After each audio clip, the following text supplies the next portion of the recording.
Hello people. Welcome to the stream. Welcome to the stream. We're a little late. But we have our first IHSEA. That's a little too many letters. We have pretty much everything ready for our first match of the morning with Salem versus Edinburgh. And for your casters today, we have me, Dusty, and then over next to me we have Allegro. Hello. All right. So yeah, we got Overwatch. Yeah, not much more to say. I mean, gonna be a good series of games today, I think. Hoping to see some good competition. We can look at the bracket real quick before too, just in case. But I think both teams are ready. I lied. So with that, I think we can just head straight into the match. So, ladies and gentlemen, welcome to Lijiang Tower. Gonna be interested to see what comp these teams roll out on. Lots of variants on this map right now in the collegiate meta, so I wonder Ram Gaming. what these high school teams are gonna play. That's probably my best guess, but maybe we might see some residual Hazard or maybe even some like Doomfist gaming. I don't know. We'll see. We'll see. Starting off on Control Center. I mean, you gotta love Control Center. I do love Control Center until one team locks Junkrat, and then I hate this map. You know, that's honestly understandable. But I mean, it should be fine. I mean, you could probably just take White Room and then hopefully you'll be fine. Go to server. You'll be safe. Unless, you know, if we see a Junkrat, I would legitimately be surprised. Yeah, I mean, we'll see. You never know what you might get. I'm expecting these teams to, yeah, lock some kind of rush comp and brawl it out in white. Pharah's an interesting pick here, I think.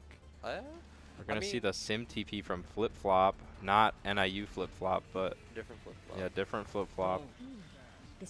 But, I mean, I did not expect a Queen duel for round one. I mean, I'm kind of excited to see how this one plays out. Yeah, I'm surprised by the backlines more, I think. Kiri, Moira, Juno, like, Bab. Yeah. I feel like if you just swap those around, then it would make sense. We're going to get into this map now. Here we go. Alright, here we go. Coming in, that's going to be Edinburgh going to the long way around for point side with Salem being able to wrap around and being able to try to contest server room. Both teams kind of deciding to go to point here as Rubinu is going to be the first to follow there from Vixie as the rest of Salem tries to move up here. A nice set of missiles there from Ghost Queen's able to find Finn, and you should be able to get this, just be able to stabilize here and get a potential fight win on the point here if you are Salem, but it's looking a little scrappy right now. Yeah, unfortunate pick there in the neutral. But in the meantime, Drewers does find Vixie as the Tracer is in the backline here for Salem. Now you're going over to the Zarya for Finn here to probably help heal a little more with the bubbles. And I mean, once you get to full charge, that damage probably will be able to burn down this Queen comp pretty easily as you get 20% on the point already for Salem as Beans just kind of runs in to Callant on the Queen as Rubinu pops the high noon, is able to get a pick, and it's kind of just, this fight's taking forever as Callant finds another pick, and I mean, I think the fight's finally over here. Yeah, very, very scrappy, long fight there. I'm not quite sure how much value Zarya's going to get into this like quadruple hit scan comp, to be honest, but I mean, we'll see how this goes. I'd like to see them play a little bit more front to back and just try to force out this Queen. You're going to see another engage come out here. And that's going to be a 4-man rampage. No Suzu to stop it there, at least not soon enough, as Salem's just going to run through Edinburgh there. You hit the 4-man rampage, and SCG was just too late on the Suzu, and that's going to be a nice fight there from Salem. You do use 3 ults for it, and you don't use anything for Edinburgh, but I mean, you get almost to last fight territory. Yeah, I'd like to see Edinburgh use some of these ults and take tempo back here. They've got to start playing faster if they want to get back in this. Yeah, I mean, you do have a Cole, you have a wall, you have pretty much all your good ults. But you just got to move through, and it's kind of been difficult. But SCG finding a pick on the Ghost Queen.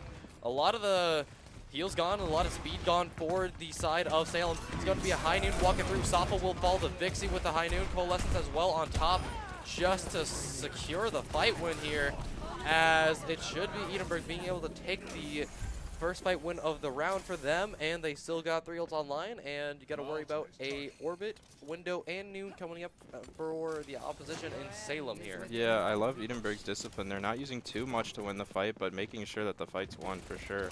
Absolutely great first pick there onto the Juno. Yep. And now you do have Salem trying to move through. Drearius getting close to another pulse bomb. Might be looking for a target here in the Vixie, but SCG finds another opening pick on a Ghost Queen. Maybe a little bit of a support hunting for another there. And now you just have Finn coming up. Might just have a grab to walk up with, but no, 30% and counting. Edenburg's going to be playing the safe as SCG falls from Callan in the backline from a headshot. And now you have Rubini coming in. Pulse bomb gets 2! As Finn misses the bubble there, and Drearius is going to get a 3K. The grab comes out, but too little, too late, as the Tracer is going to get a pretty much a team wipe there, as the timer burns and no overtime. Feels actually at the last second. I didn't know the time there, but Edenburg staggering in, not enough time. The Sombra tries to touch, but to no avail, and that will be Salem taking round 1 on control set. Yeah, a little bit of a misplay by Edenburg Zarya there at the end of the map. Unfortunate. Yeah. Seeing a lot of scrappiness from both teams. Kind of most of these fights are being opened up with a pick of some kind, and that's not really what you want to be seeing. You kind of want to see one of these teams press Q on some of these characters before anyone dies. I found him. I found the Junkrat. On this map and not the other one? That's surprising to me. You know, well, we'll see. We'll see how this goes. Maybe they got a plan in mind. I've seen Junkrat be played as a legitimate strat. It's definitely an interesting one, but who knows? So, coming into Night Market, it's going to be another swap for Edenburg as you have Vixie going over to the Soldier as well. Probably for the off angles, right? Yeah, probably. A little bit more flank heavy to contest this Tracer, maybe. And it will be Rubini going over to the point first as the rest of Salem follows. And I mean, if you're Edenburg, you already got the first pick onto Callan. You have no tank for the side of Salem, as you're going to have to worry about a lot of spam damage coming in with a Junkrat and Zara running you down. And Finn is just going to be walking on him. And it's going to be first fight going to Edenburg here. A very nice first pick that you just kind of get to walk in for free with. Yeah, when I say front to back, that's exactly what I'm talking about. I think both of these teams kind of just need to, like, get the tank resources out first, clear the tank out, and then just kind of walk after that. It's a little bit more difficult for our blue team here. The school that is Salem. Yeah, so it's going to be a little bit more difficult for Salem because Edenburg's on Zarya, but, you know, sort of the same deal either way. And they're taking a long time for this rotate. Might have to give Edenburg enough time here to walk in, but that's a knife onto flip-flop, and there's not enough heal as Callan is just going to be walking in here, hitting knife after knife, and no one's going to fall down. Bean's trying to do as much as I can to help heal, but Drearius is going to be in the backline helping pressure down Finn and the rest of Edenburg.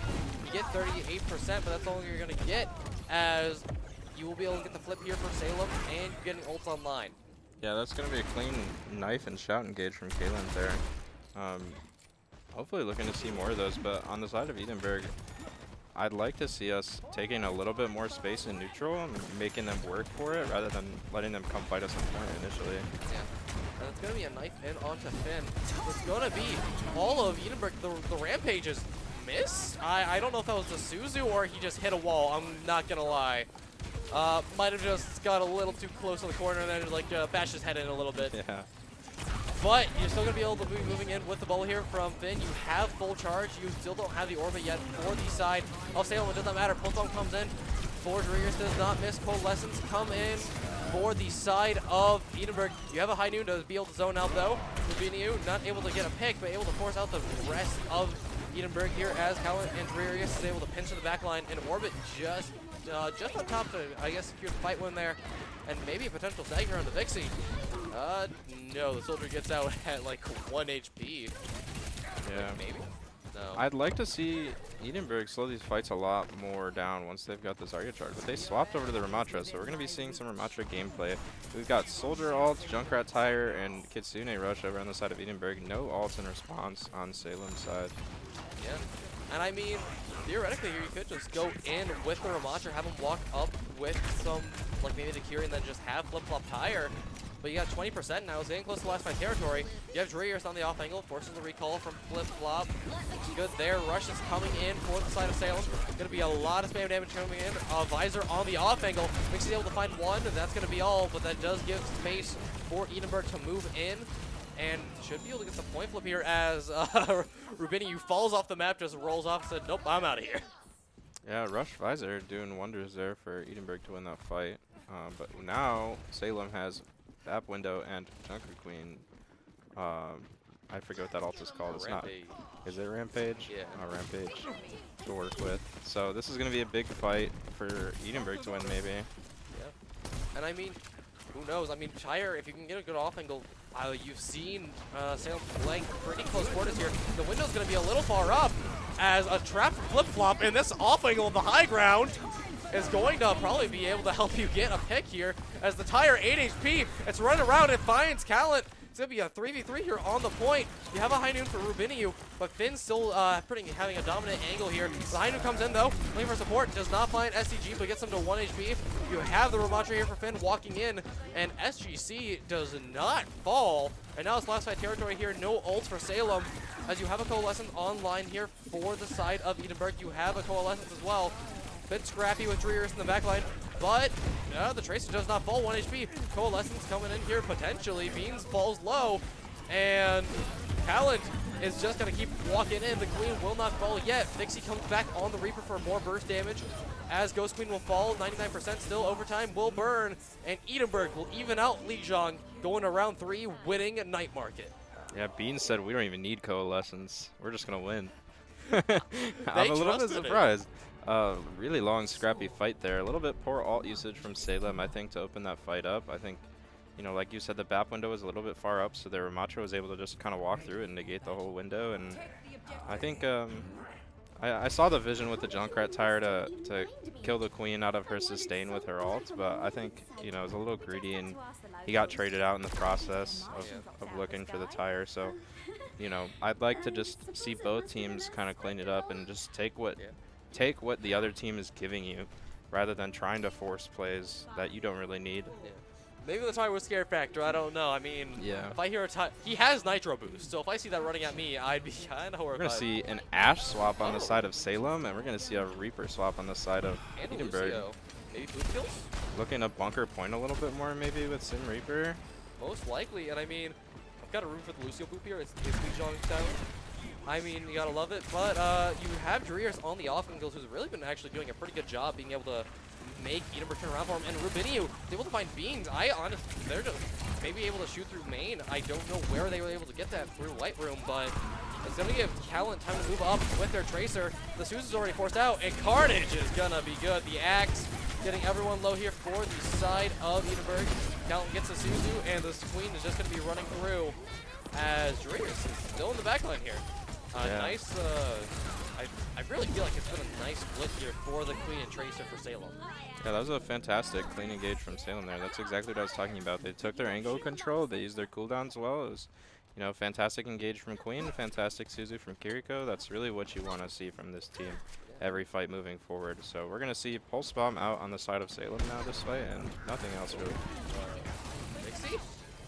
Could have been early engage. Maybe you heard the voices telling him to go in. I don't know. But Safa is going to be able to get that pick as the TP is over here. But Edinburgh's not going to really be able to take this confidently, at least. As you go in still, and Callant's able to hit the Carnage and the knife. 30% now for Salem, as the percentage is going to keep ticking up, as you're going to have a stagger here, as Callant's just going to keep swinging the axe, because, I mean, the rest of Edinburgh's just kind of running into his loving arms. And the flip-flop Junkrat will be coming back out here for more burst damage, I'm guessing, as Finn is going to have to jump off the map now because you're not able to get the Sim TP out, and you have a Avenger swap coming in now for Edinburgh. Could be a lot more burst damage, but you're going to really have to communicate who you're going on here, because Rubini is holding this angle here, Allegro. Yeah, that was a really rough set of events there from Edinburgh. I mean, you know, the little bit of an int there and then a big stagger and feeding enemy ults, like, that's really not what you want to do. I think as soon as Reaper dies, you kind of just want to reset. Yeah, and I mean, you do have a Rampage now for the side of Salem. Pulse Bomb will find Vixie. I guess he just walked back into it, didn't see where the exclamation point was. Honestly, I don't blame him. Some of those pulses are a little weird. We still have a Rampage for Callant. You could pop a Suzu if you're at SCG, but Suzu's out. So if I am Callant, I might just send it, and there you go. It's a 3-man Rampage. Rubiniu finds SCG, and it's going to be Flip-Flop falling next. The Ramatra is the last one to fall here for Edinburgh. You have Vixie and Beans back, but it's going to be a stagger. You have 8% to touch, but you're walking into 3 ults here, Allegro. Yeah, I think Edinburgh might be in their head a little bit. We're getting into I don't think they get a touch. Annihilation, and Rubiniu's Bob will send out Lijiang. Salem taking a nice first map. I mean, I'd say it's gonna. There's a chance for this to be a really close series. You just gotta tighten up the positioning and comms here. I think if you're Edinburgh, because it was a little sloppy. Kind of walk in one by one, a little bit of a stagger. Yeah, I would agree. I would say alt usage looks relatively similar. I think just, you know, Edinburgh's making a couple of micro plays that are costing them a little bit more than some of the mistakes Salem is making right now. So yeah, I kind of just really want to clean up these engages on the side of Edinburgh, if I'm their team, and you know, kind of just like I said, I think they're giving him a little too much room, sometimes just physically to walk, and sometimes, you know, they're just letting him get away with a little too much. Yeah. And I mean, with that, that will be our Lijiang. We're going to have to see how the next map plays out. I don't know where we're going to be going to, but for now, we can go into a short break, get some snacks and some drinks. We're going to be here a while, ladies and gentlemen. So with that, I will see you in the next map.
And welcome back, ladies and gentlemen, to our first casted match of the morning. We have Salem versus Edinburgh. Currently, Salem is leading 1-0 after a nice game of Lijiang Tower, where they won 2-1. And for now, for map 2, we are going to be going into Kings Row soon. Do you have any ideas of what we're going to be seeing here, Allegro? I'm pretty confident we're gonna see rush on both teams. I mean, we saw Queen or Matra on the side of both teams. We saw a lot of Queen and Ramatra last map, so I'm kind of expecting more similar things.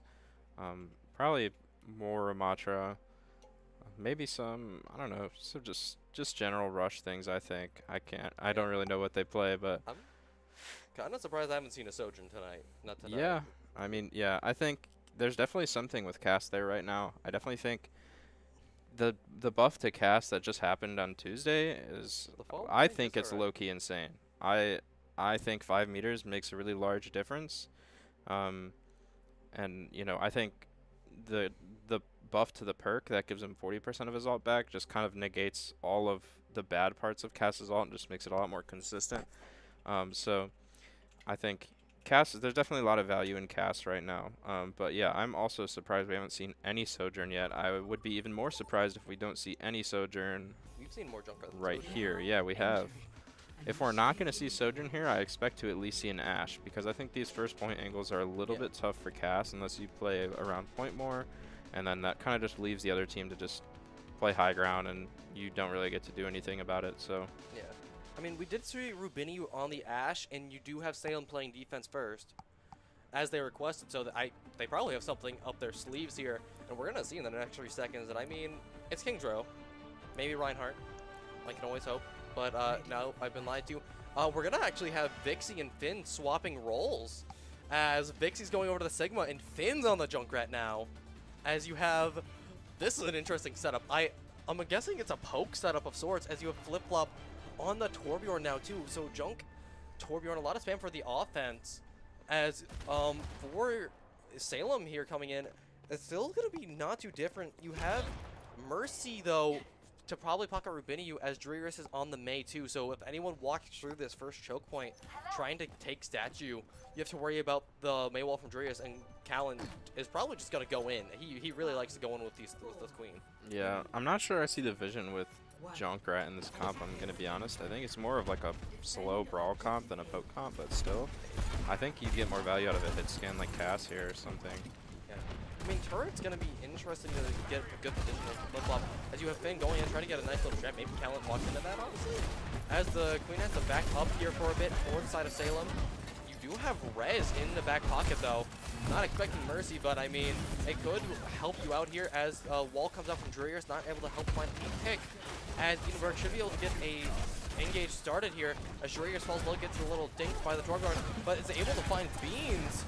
So for now, you are up in the 5v4 for the side of Salem, but Callan falls low. You get walled off by Drearius.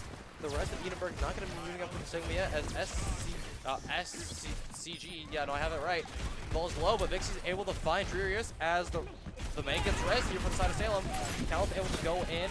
Nothing really happening yet, as SCG gets a little too close, as Rubini is able to hit a headshot from really far back here, actually. I did not know that's where the Ashe was standing. As a minute's already been burned off the clock here, Allegro. This is very scrappy, so. And another pick. Unfortunate. Well, I mean, it's good for Edenberg, though. Finally gets the opportunity to walk. And you have a Flux coming in online before Callan gets close to the Rampage. Ghost Queen might be close to the Valve. No, well, no, they are close to the Duck. They might have another res online. They do. But Vixie falls into the trap, not able to escape, gets res. Drearius pops the Blizzard. Ghost Queen gets booped away from the res by the side of Finn. The concussion mine doing a lot of work there. And now the rest of Edenberg is stuck in, not Edenberg, the rest of Salem got stuck in Hotel. And Soft is going to fall low and takes, and point percent is going to be coming online here for the side of Edenberg. Finn finds Drearius, a lucky shot coming in there, as the Mercy Ashe not able to contest on the high ground well enough. And you do have a Sojourn pick coming in here, Allegro. Yeah, finally, we're going to see Sojourn on the map, but double hit scan with Queen, I think it's a little questionable, especially into this Sigma. So, you know, we'll see how this goes. Gonna see what they do with these ults here. And you do have 5 ults on the board here for, yeah, 5 ults on the board here for the side of Edenberg. I'm gonna expect Finn to maybe go in with a Tire here, or maybe Vixie with the Flux, but you have a Bob, Rush, and Rampage to counter here, as Ghost Queen kind of just getting spammed out. Bob coming in for Salem. Finn has to get away. Cannot get away, though, is SCG, who gets poked out in the meantime. And Rubiniu falling low. 4 minutes on the clock here for Edenberg, as everyone just kind of has to stabilize here, as Callan find Bean on the off angle, and Flip-Flop just being a little silly here, which isn't. Yeah. And a Vixie with a hammer out. Unfortunately, no armor on Sigma, which is kind of surprising. Have you seen how big his shoulder pads are?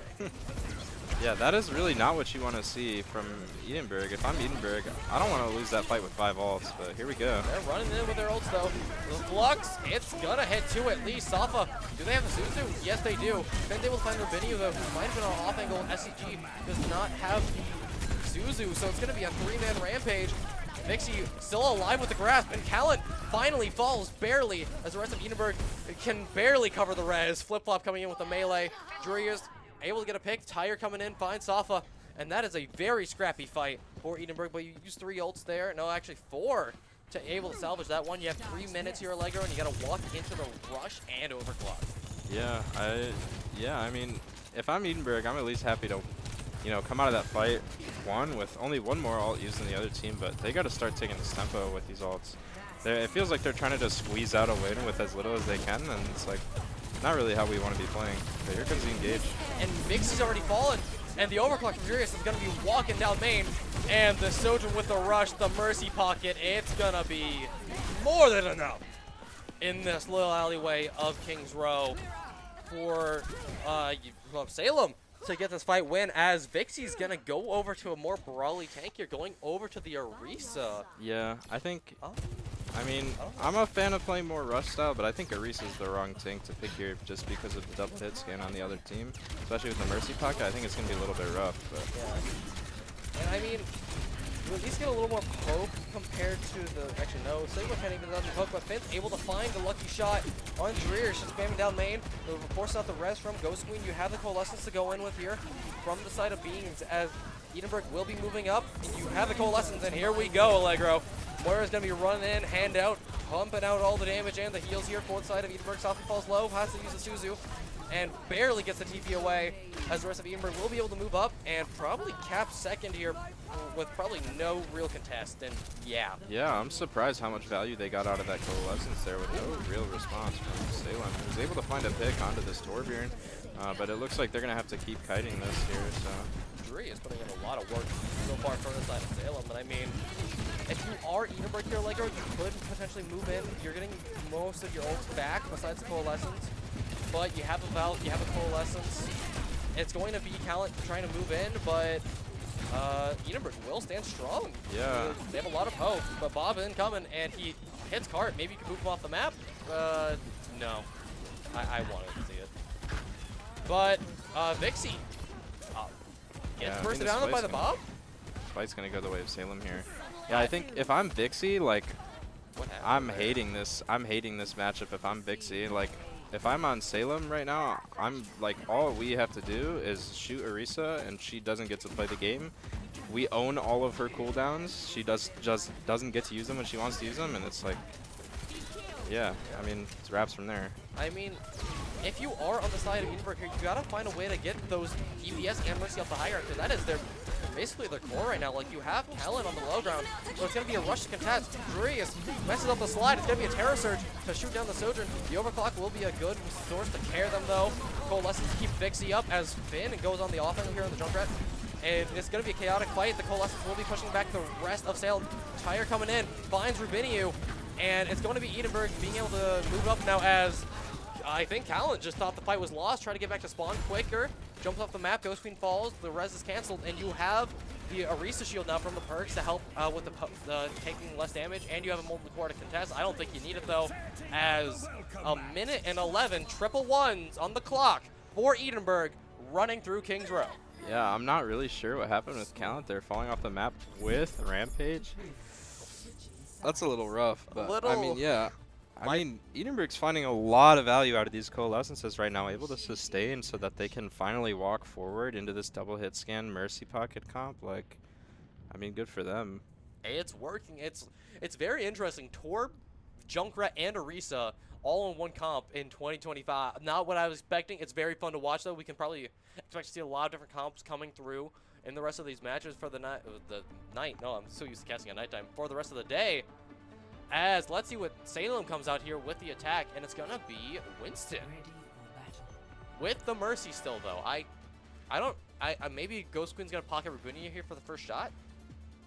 I'm expecting a Sojourn swap after the Widow pick. I'm gonna be real. Either that or the Ashe. Yeah, I'm expecting some kind of long, like, not Widow, but long range hit scan swap.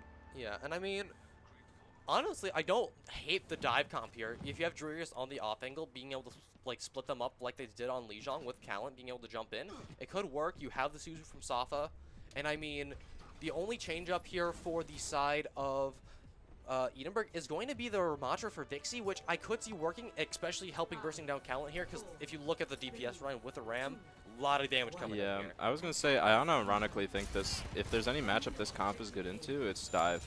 Yeah. So Especially Winston. Like, even the manage better, but like Winston.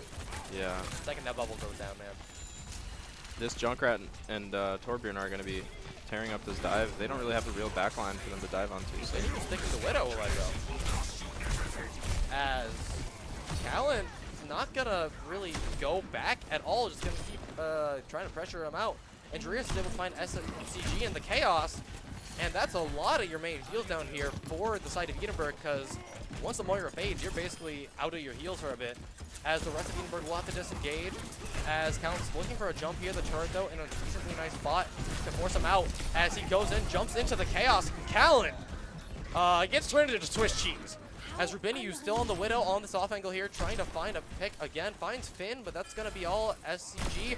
It gets hit with a powered up body shot by the Widow. That damage boost was like the 1 second that he needed to get that pick. yeah, And I mean, it's a very long tempoed fight. Rubiniu finds another pick as Flip-Flop is gonna sit on his turret for now, and the rest of Salem, it's a very long taken fight. People coming back after getting picked off, but it's able to be dragged out enough to where you lose a lot of your resources for Edinburgh, and gonna be able to get like around 5 minutes here on the cap as Rubiniu pops the walls already and is kind of holding this angle here with the walls. And I mean, that's first point. yeah. I mean, we're gonna see Sojourn swap here on the side of Edinburgh finally off the Junkrat. But I think there's a pick for Edinburgh. Gotta watch your corners there. I think Edinburgh needs to do a better job of minimizing poke and neutral and just trying to make Salem go first and using our Torb overload to just like blow up Winston or whoever's in. We saw what happened last time when Callan jumped in and just got shredded. Yeah. So your main issue here is going to be the Widow, honestly, as Finn tries to take that aggressive angle, but Vixie had to back up, so it was just a Sojourn against the World, and the World wins, unfortunately. Bell coming in for Ghost Queen, as the rest of Salem is trying to move up here. Vixie surviving, getting the nice little orb though, but it's going to be a blade from Drearius, able to pressure out the backline, as the Mercy boost is going to be able to get the extra damage needed, as Drearius is going to get a little bit of a 3K there, turning Edinburgh into sushi. Yeah, I mean, fantastic blade there from the side of Salem. And Vixie? Oh, no. This is an interesting stagger. Vixie's going to be stuck here. They are going to lose the point off of this. And Soph been sitting on the card the entire time, by the way. Wait. Wait a minute, the Widow Flank? Wait. Almost worked. This is getting weird. You have the Annihilation, but not able Yeah. to get in time. You don't have a Mercy to res, unlike Salem. So, I mean, that's going to be the point. Edinburgh can't fight this I now. mean, unless you pop every ult in your bank. They don't want to do that. And Finn Yeah, now gets you hit by a definitely straight kunai. Oh my, another 5 minutes on the clock here. You're going to have Bean's touch. Yeah, I mean, Edinburgh, I mean, just to open up that fight, they're just not respecting the Widowmaker enough, and then the blade comes out to clean it up, and then it's a stagger, like... All right. You get 4 orcs on the board here for Edinburgh, even if they get the full cap. That's a boop! Flip-Flop got booped off the map! Oh my, Callan. You get traded out, but goodness. honestly, yeah, 4.5 minutes. I respect the boop kill. You'd love to see. Yeah, I mean, these high grounds are going to be really tough for Edinburgh to contest here, but we've got 4 ults on the board here. We're going to see what they pop here. Still on the Widow. Even on third, they are very confident, and I mean, I don't blame them. It's working. And I mean, do you think we could see a blade play here with Callan going in as well? Like, side of Salem? Possibly. Like, I don't know what you're really going to do here. You pop the rush, nothing to counter. It's ult in 4. It's going to take a little too long, but you don't clear the blade with it. And Drearius will be going in the back line. You do have Vixie trying to even this out with their Annihilation, but you were too far out of range. Your 3 seconds burned up. And Rubiniu finds a pick. The wall's going to be SMGing the Ram. As 3 minutes, 45 seconds come in, you have no ult for Salem. You have a recontest with double support ult for side of Edinburgh, and there it is. SCG pops it, the Suzu comes out. Everyone falling low as Darius is going to be able to hit the dashes as Vixie goes over the Maga eventually here, but Flip-Flop will fall, and I don't think the Maga gets a touch. But he does. I lied. Gets the slam. Gonna be able to burn down Callan to get a little bit of his health back, but you don't have 2 hearts yet. So that perk will not gonna be able to save you. You do get the recontest. Coalescence comes out. No one really falling low though for the side of Edinburgh. as no one falls low, actually. Flip off comes back on the Tracer. Callan falls. You got to cover this res here, because otherwise Ghost Queen wouldn't be able to get it. And you do. The Mercy does get traded out. Finn, 1 HP, cannot get the visor in time. As Rhea is going to be dicing off the backline here with dashes back to back to back. Getting 3. The Maga still survives on the point here. Primal Rage coming back soon for the side of Callan. And it's going to be a nice stall from Salem, but not nice enough. It's going to be 3 minutes on the clock here, and you only have a minute to push if you are Edinburgh.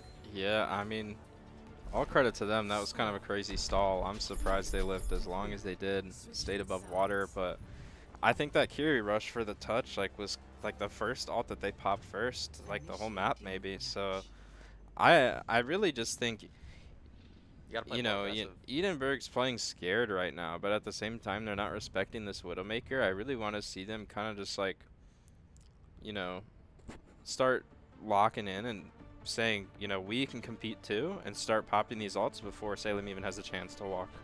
Yeah, and maybe you go something like more flex CPS, like, because honestly, if you take the hit scan duel, I think you lose. But also, Rubiniu is going off of the Widow on the defense. Honestly, kind of interesting, as you're gonna see a little bit of a change up here for both teams. Drigas is gonna be going over to the Sojourn, and you have Rubiniu on the Sim. That's gonna be all there. A lot more burst damage when they walk in, and on the poke damage out with the orbs and just Sojourn spam. And for the side of Edinburgh, we see the Sigma again, Allegro. Yeah, I think this Sigma might be kind of rough into the Symmetra Junker Queen. I mean, I think they're just not really going to give him space, if I'm being honest. So it's going to be kind of tough. We might have to see some creative rotates out here.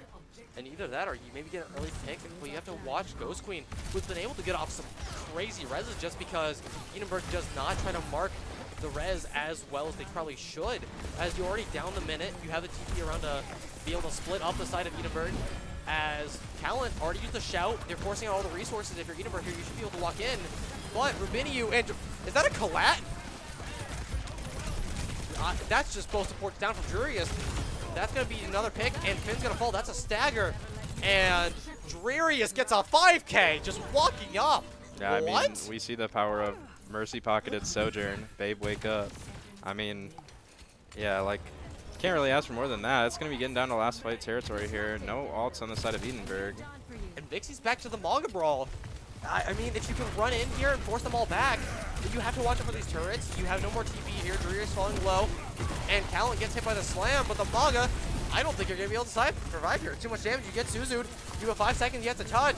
SCG is able to move in with the Maga, but will fall due to going up that far. Drurius pops the overclock already, bursting down their opposition, and the Sojourn going to be putting holes in everyone's chest there as overtime burns. No tick, no percent. Edinburgh has 3 minutes to either draw or get the map win. Yeah, I think maybe a little bit of an early E there from Edinburgh's Maga. Just would have liked to have that a little bit later. If you're Salem, you'd love to see that full hold there, because now this map is unlosable. I mean, they can draw at best. So, I mean, Salem's probably feeling like they're in a good spot right now. Drurius is firing on all cylinders. I mean, the Mercy Pocket Soj is working. Yeah, so Salem's in a good spot. Edinburgh is the one who needs to come meet them where they're at now. So, I mean, we'll see. We'll see if they can step it up. It's going to be the Sigma. I mean, it could work a lot better on the defense here. I mean, you do have the Bastion. It's kind of poke, a lot more burst damage if Callan jumps in. But Rubiniu and the rest of Salem does not seem to be changing up their tune. They're going to be running the same thing. They are confident that we can just run down this comp again, and they're not going to be able to stop us. Yeah, I mean, we've actually seen variations of this Sig Bastion before, and I actually do think it works super well into this comp as well. But I said that last time, and we ended up just kind of dying to the Widow in neutral. So, I mean, we'll see. They really need to just work on, you know, playing their angles, minimizing this poke damage in neutral, and then just kind of playing to blow things up as they come in. So, kind of worried here. SCG's been the early pick, but Beans is playing a pretty aggressive angle, has to fade out. I mean, if you play point here, I don't think that's the worst thing for if you're Edinburgh. I mean, you do give the high ground, but Callan's just going to be jumping up to the top left, getting right in position. As 2.5 minutes, you're already forced back up completely on a point and already around Hotel, more or less. as you're getting a 3-4-1 split, actually, as Rabiniu finds Beans, and you have Darius in the back line. Flip up on low Finn as well. The Rock will stun Callan to be able to pressure back Salem for a second, but that second's all you're really going to get, as the rest of Salem's just going to be able to walk up. You have Rabiniu on the off angle, and that's map 2. That's King's Row, and Rabiniu and the side of Salem's going to be setting this to match point. So, with that, 2-0, and we'll be going to third point next, but a very dominant showing so far from Salem, especially from Drearis. Yeah, I mean, fantastic map from Salem there. I really kind of just, I don't know where I'm at if I'm Edinburgh. I mean, they're kind of just losing in every category right now. They're losing in tempo, they're losing in, you know, alt usage, they're losing in angles, map control. So like, I really think it's a focus issue, because Edinburgh has shown that they can compete against this team, but it kind of just seems like, you know, they're getting a little on the back foot now. Yeah. And I kind of just want them to retake their pace here and start playing like the team that they know they are. And like, you can they've shown that they can do it too. Like, you got a minute and 11 on King's Row attack. Like, that's not easy. Third point is a little bit difficult, but I mean, I guess we're gonna have to see in map 3. And with that, we're gonna go to the short break before map 3. Let's see a potential reverse sweep for the first match of the day. But if not, Salem is playing confident, and if they can keep their tempo up, they might just be able to get a quick sweep to start off their day.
And welcome back to our first match of the day, ladies and gentlemen. It's still me and Allegro casting as we have Shambali Monastery for map 3 with Salem leading 2-0 against Edinburgh. It's been a somewhat close series, but mainly dominated by Salem here, as there's going to be, let me look, no swaps. Maybe someone swap roles again. We saw Vixie go over to tank and Finn go over to DPS last round, differing from Lijiang, but I guess we'll just have to see. It's going to be Edinburgh on the attack first, and I'm expecting a Sigma at this point because they ran on King's Row. And no, Finn and Vixie are going to swap back over. Yeah, we're going to see some rush with double hit scan here. I mean, versus poke. I mean, this will be interesting for sure. I definitely do think if you play it the right way, I think rush is a little better on this map. Yeah. I think, you know, this is the key part. As long as they play their corners properly, they should win matchup-wise. Yeah. But that has been an issue for Edinburgh so far in this series, so we'll see how that goes. And I mean, I think the main issue is you really have no form of speed to get around. Like, you have Moira Kiri. It's kind of rough, but I mean, if you can hypothetically get through the left side, be able to force them back, get that high ground, Edinburgh should be able to get a good position, get Vixie on an off angle, and then potentially, you know, be able to just keep the map rolling. I mean, you do have talent on the low ground already. Yeah. Not really going to be able to defend, as you have triple hit scan up on the height for the side of Salem. as it's just going to be Edinburgh taking card, it seems. Going to give the angle Streer and Rubinio as Vixie tries to go on the off angle, but it's probably going to get shot down by 3 people here as they try to get away.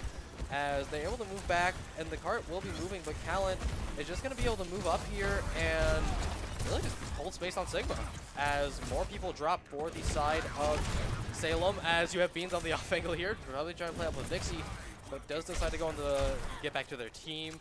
As a minute's already burned off the clock here, or about, as Vixie falls through Vinyu.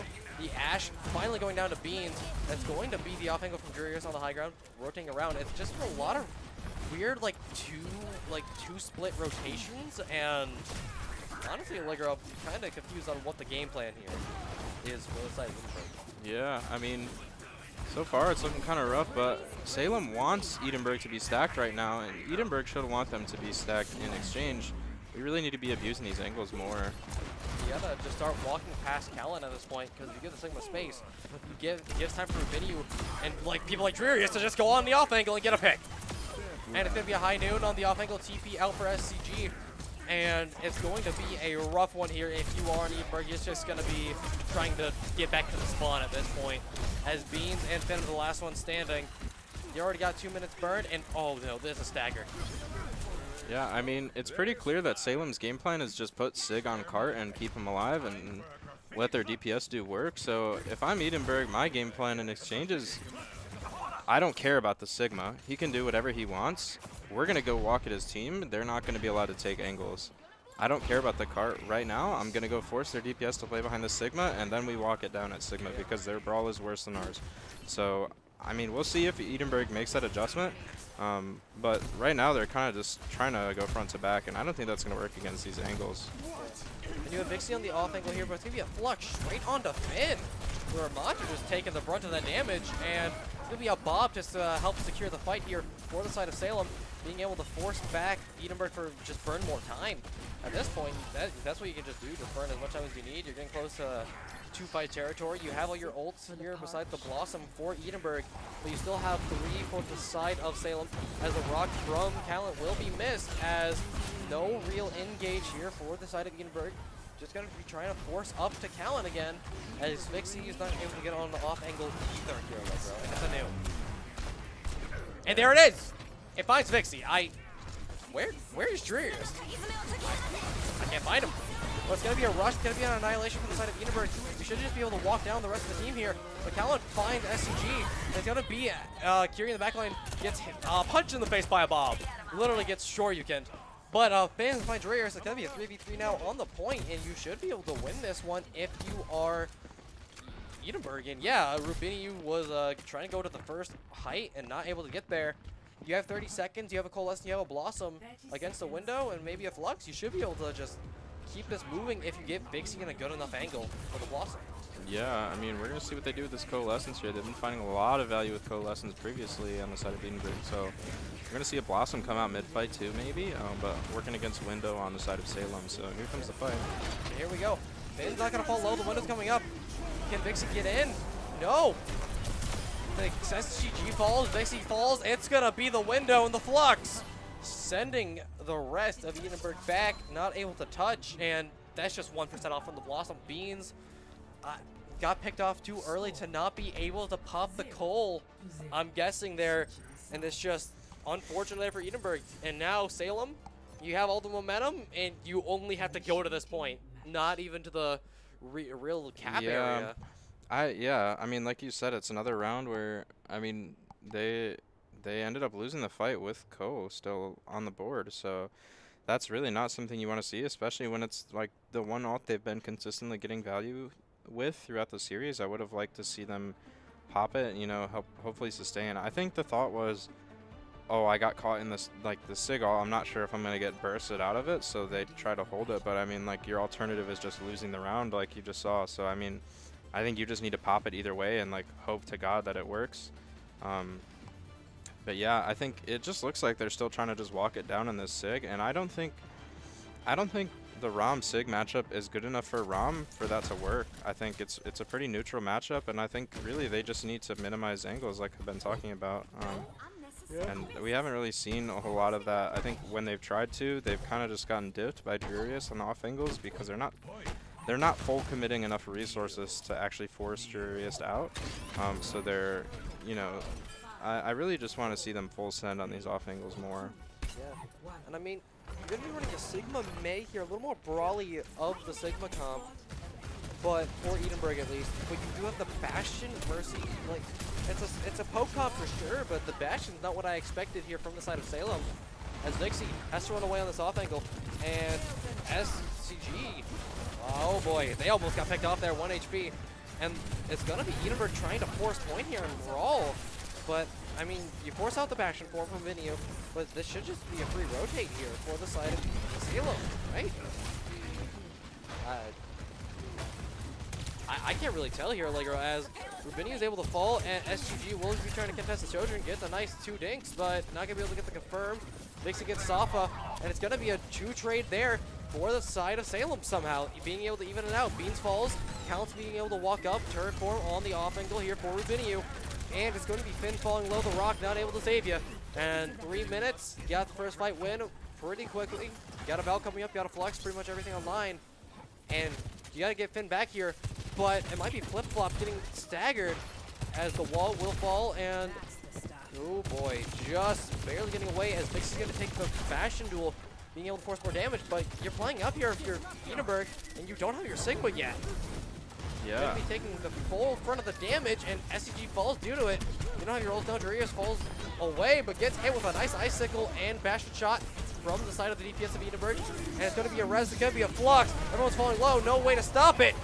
And the Flux finds one so far. Finn is one, can't get the Flux. Blizzard on point from Flip Flop, freezes 2. And you're able to get those confirmed, but it's going to be an overclock from Jurius to probably seal this one out. And yeah, it's going to be Salem. And our first match of the day, a decisive 3-0 against Edinburgh. And they will be getting sent to the losers bracket as Salem gets ready to play in the next match soon, as Callant's gonna get played. Some nice fluxes, and I mean, pretty dominant performance there from Salem. And I mean, if we're doing MVPs, I don't know, but if we are, I'd probably have to give it Drearius or Callan.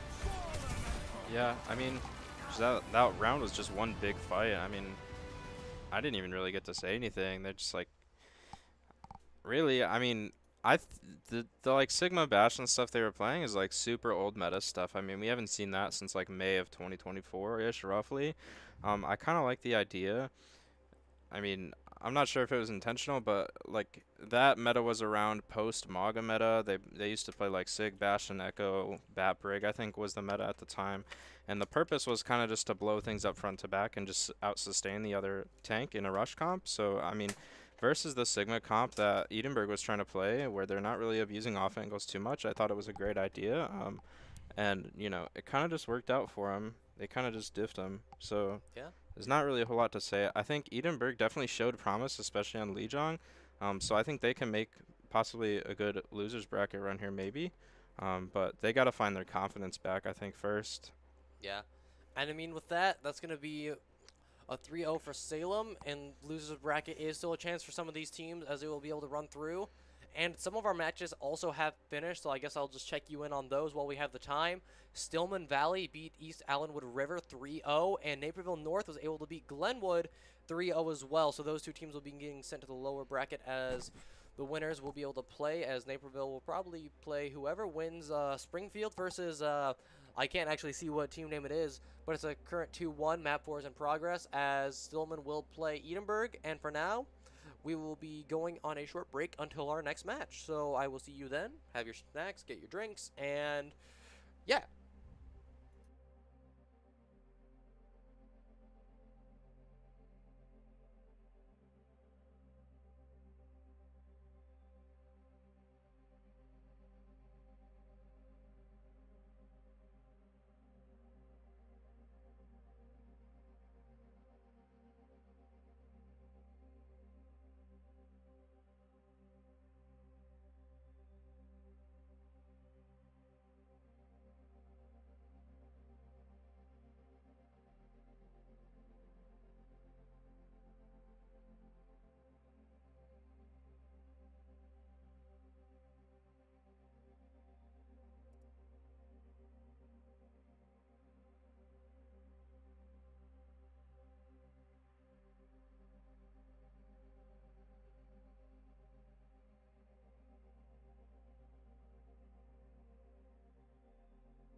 And welcome back, ladies and gentlemen. It is our second match of the day with Glenwood versus Lincoln Park in the lower bracket for, well, in the losers bracket for large school.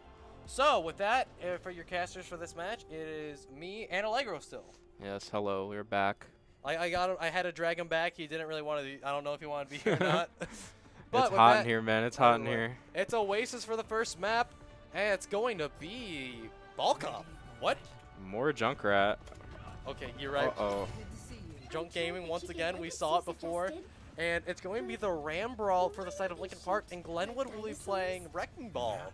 On Oasis. Is this Gardens? This is University. University. I think. No, wait, it's City Center. This is City Center. Oh my god, Oasis is like the one I cannot remember for the life of me. University's the one with the libraries. Yep.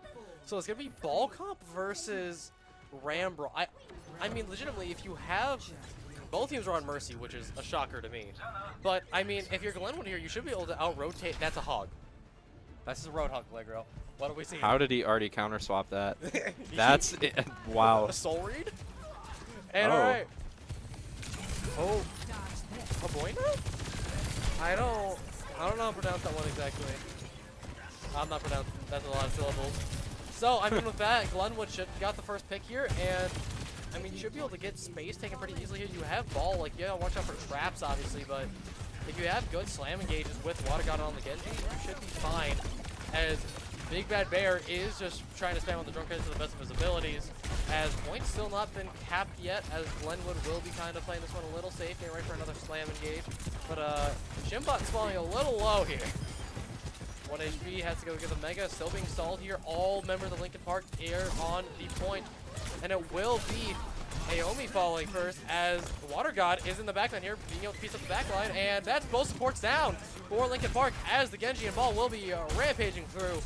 As you still lose one for Glenwood, but I do not think you'll be able to fall here. You're just able to out-rotate this hog comp for Lincoln Park, and a stagger onto Oprah's, and a point cap for Glenwood here, Allegro. Yeah, I mean, I'm not sure if the Junkrat's going to work out here long term, but we'll see. I mean, I think if is Lincoln Park the red team? Yeah. Okay, I think if I'm Lincoln Park, I'm looking to abuse this Juno here. I feel like this Juno is really abusable with this comp. They're playing super engage heavy, so we'll see how Lincoln Park's able to address that. You already almost have the Blade Mines, but you basically have everything online. You're towards Glenwood, and you only have to worry about the Roadhoggle and the Overclock. And here comes the Blade.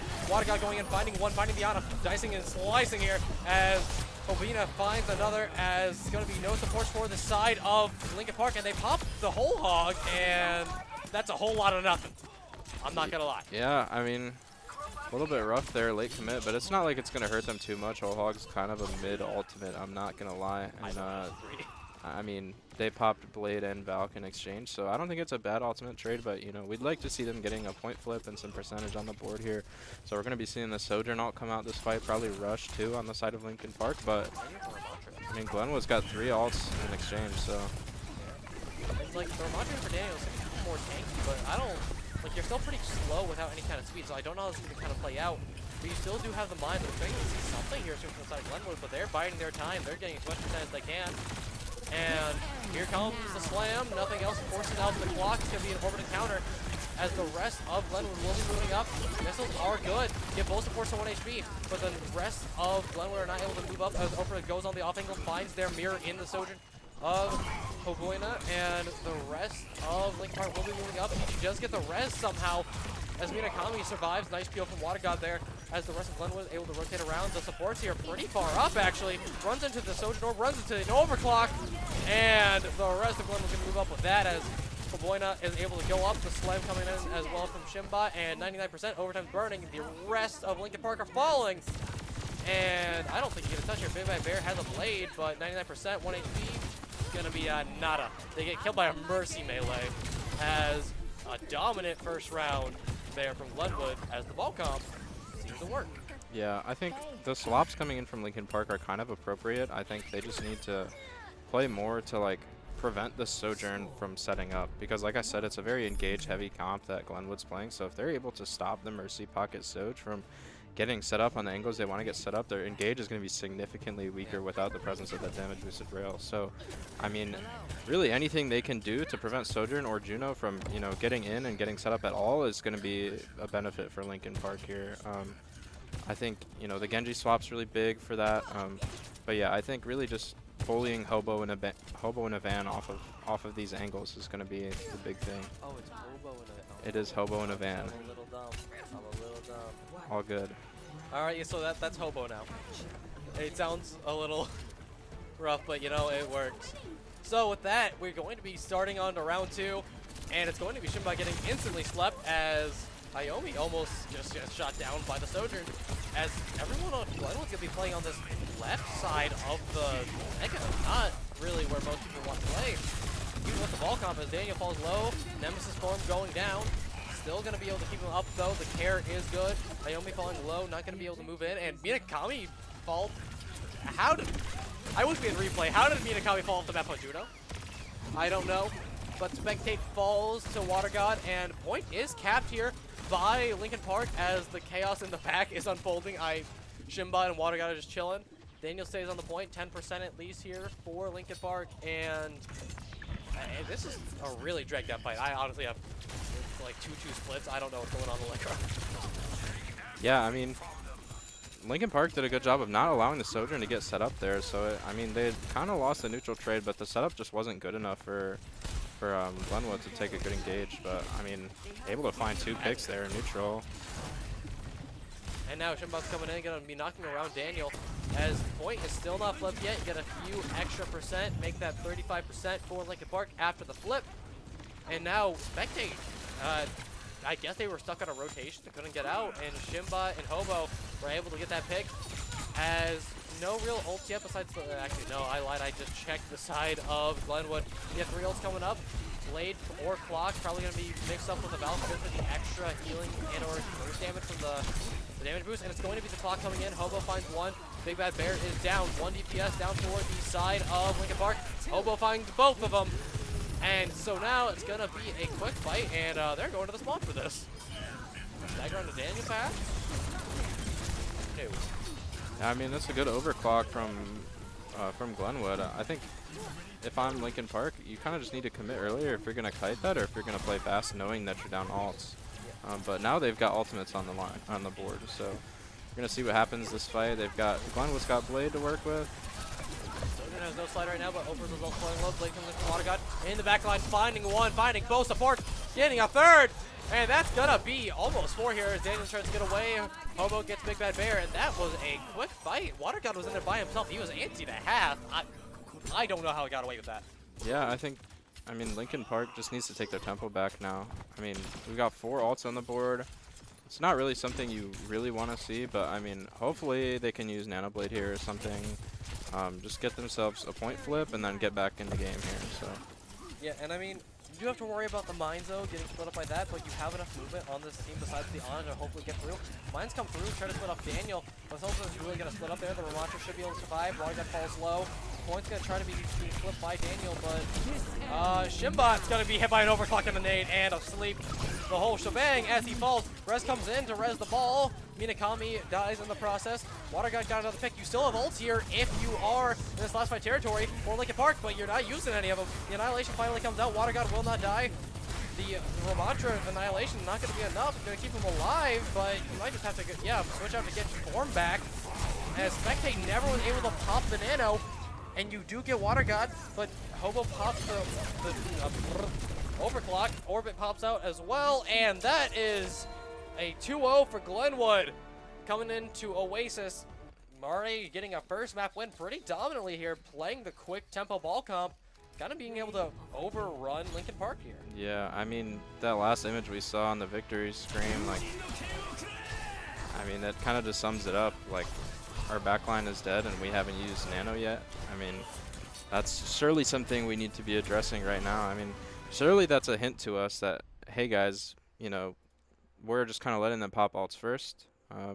We need to start pressing Q first. Even if the angle's not perfect, like, you got to do something to get yourself back in the game, get yourself some map space, start forcing cooldowns and whatnot. So, I mean, it's an investment that you're going to have to make. So, we'll see if they can make the adjustment going forward. But yeah, I mean, clean first map from Glenwood. And then with that, we will be going on a short break until map 2.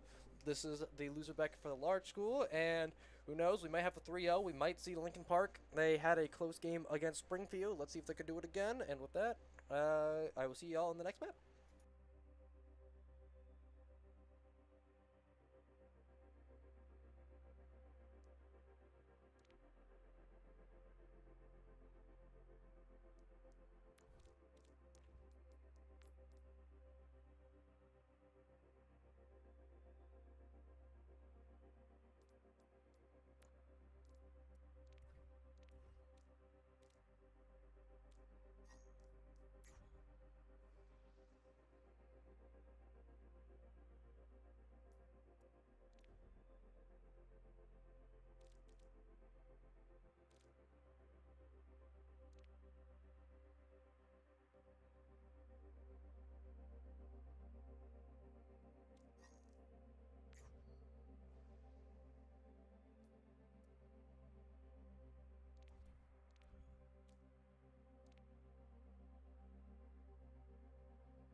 And welcome back to map number 2 in our second match of the day. Glenwood is leading the series 1-0 against Lincoln Park after a pretty dominant Oasis.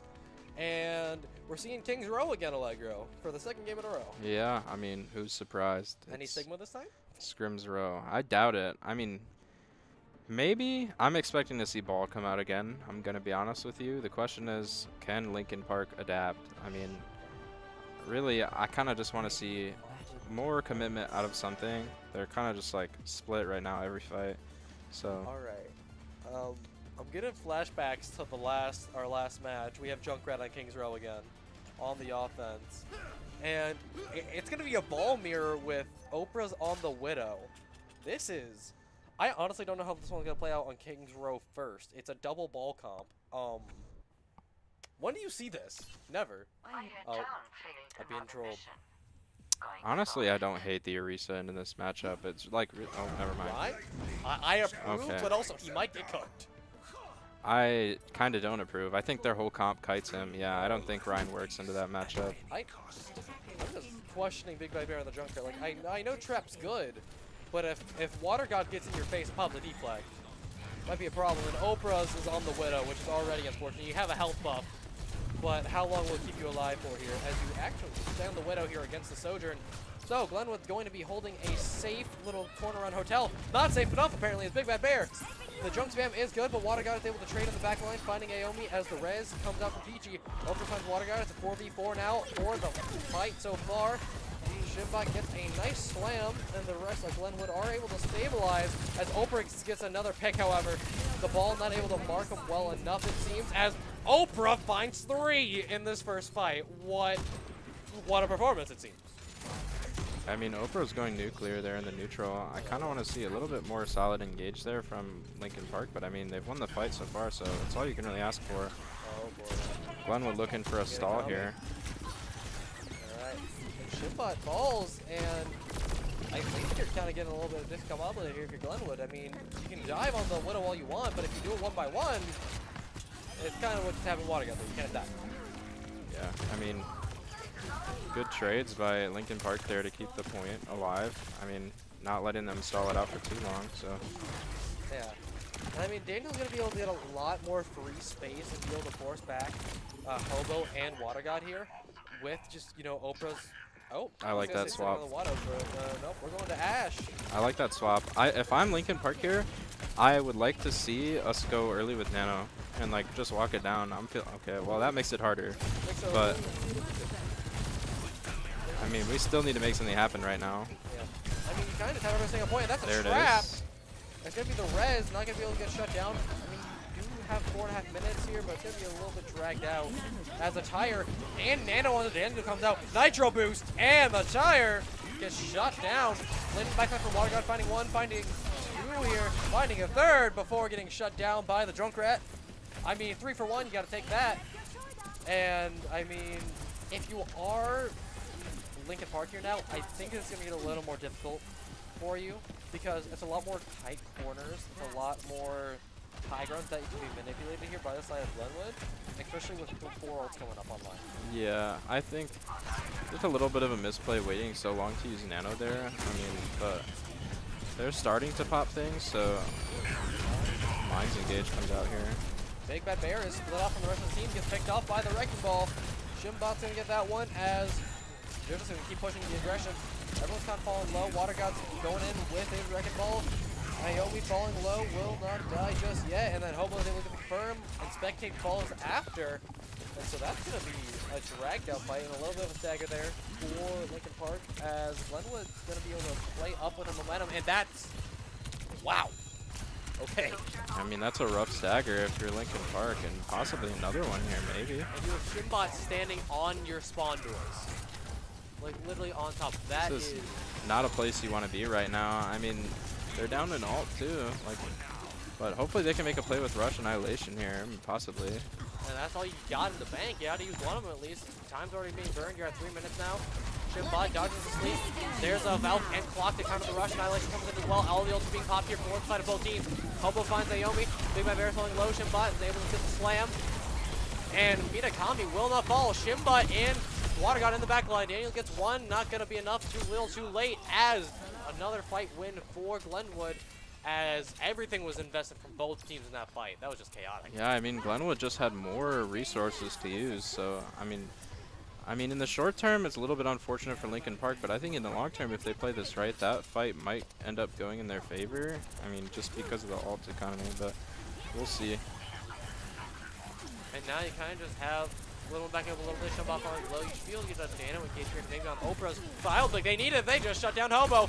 You have Water God in the back line here. Bad does get covered by their supports very well, however. Water God still falling low. Rez comes in, and you res one, you lose one.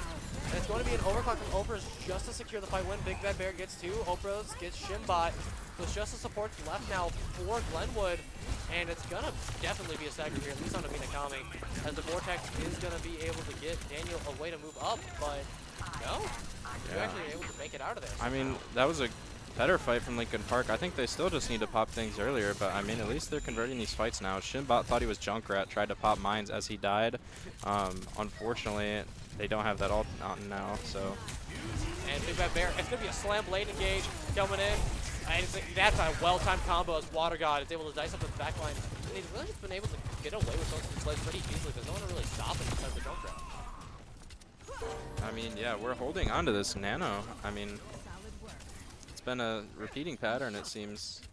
We kind of just need to use it and go first before they're even able to get set up for these fights. Like, you can use it to save yourself at this point with the Nano boost. Just Nano yourself for it. It's great. But it seems not to be so, as Hobo's trying to pick out the Oprah's. Lincoln Park still has time here, and Shimbot falls into a trap, but Water God is just going to keep running in on the Genji here. You have 45 seconds, one fight left. You have 4 ults coming online here. If you can shut down Minakami before they get to the orbit, that'd be really big here for Lincoln Park. yeah, I mean, I'd be looking to take this fight with Nano first, probably, but I mean, whatever you have to use to win this fight, I would be doing it. But Daniel takes all the spam damage. No form, no cooldowns. And it's going to be an overclock coming in from the side of Hobo and Event. He's going to be finding one, maybe two. Oprah is bobbing and weaving, it seems. And he finally gets the pick. It's going to be Aomi getting staggered. Well, you have 15 seconds. You have 5 ults, Allegro, but I don't think you're going to get the touch.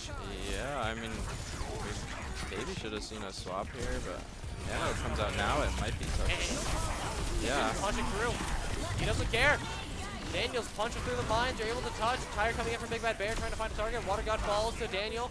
And it's going to be 2 going down for the side of Glenwood as Lincoln Park's going to get this card moving in overtime. Finally, but they popped every ult online that they had. But so did Glenwood here. And Shimbot tries to run away. And you only have the... I mean, you're going to be able to stall here, get a dive set up for Water God, but... I mean, you have to worry about the orbit here if you are Lincoln Park. Yeah, I mean... Like I said, anything they can do to win a fight and just get the card a little bit further, and they did it, so we're going to see this orbit come out. Here comes the overclock, trying to find one, dropped into the orbit of Lincoln Park, and it's a nice nade from Spectators. They're able to get at least Mina coming low, and he'll get picked off with the rest coming in. Spectators able to shut down Water God, but who gets the touch? It's going to be Daniel still, no ults here for either team. Really should be getting close to a mines, however. Hobo and Evans on the off angle. Daniel has to stall for his life here. Cannot get off of his cart as Hobo is slept naded. Spectate tries but gets hit by the backline. You just have Mina coming in points because the rest of your team will go in the backline and just turn them all down.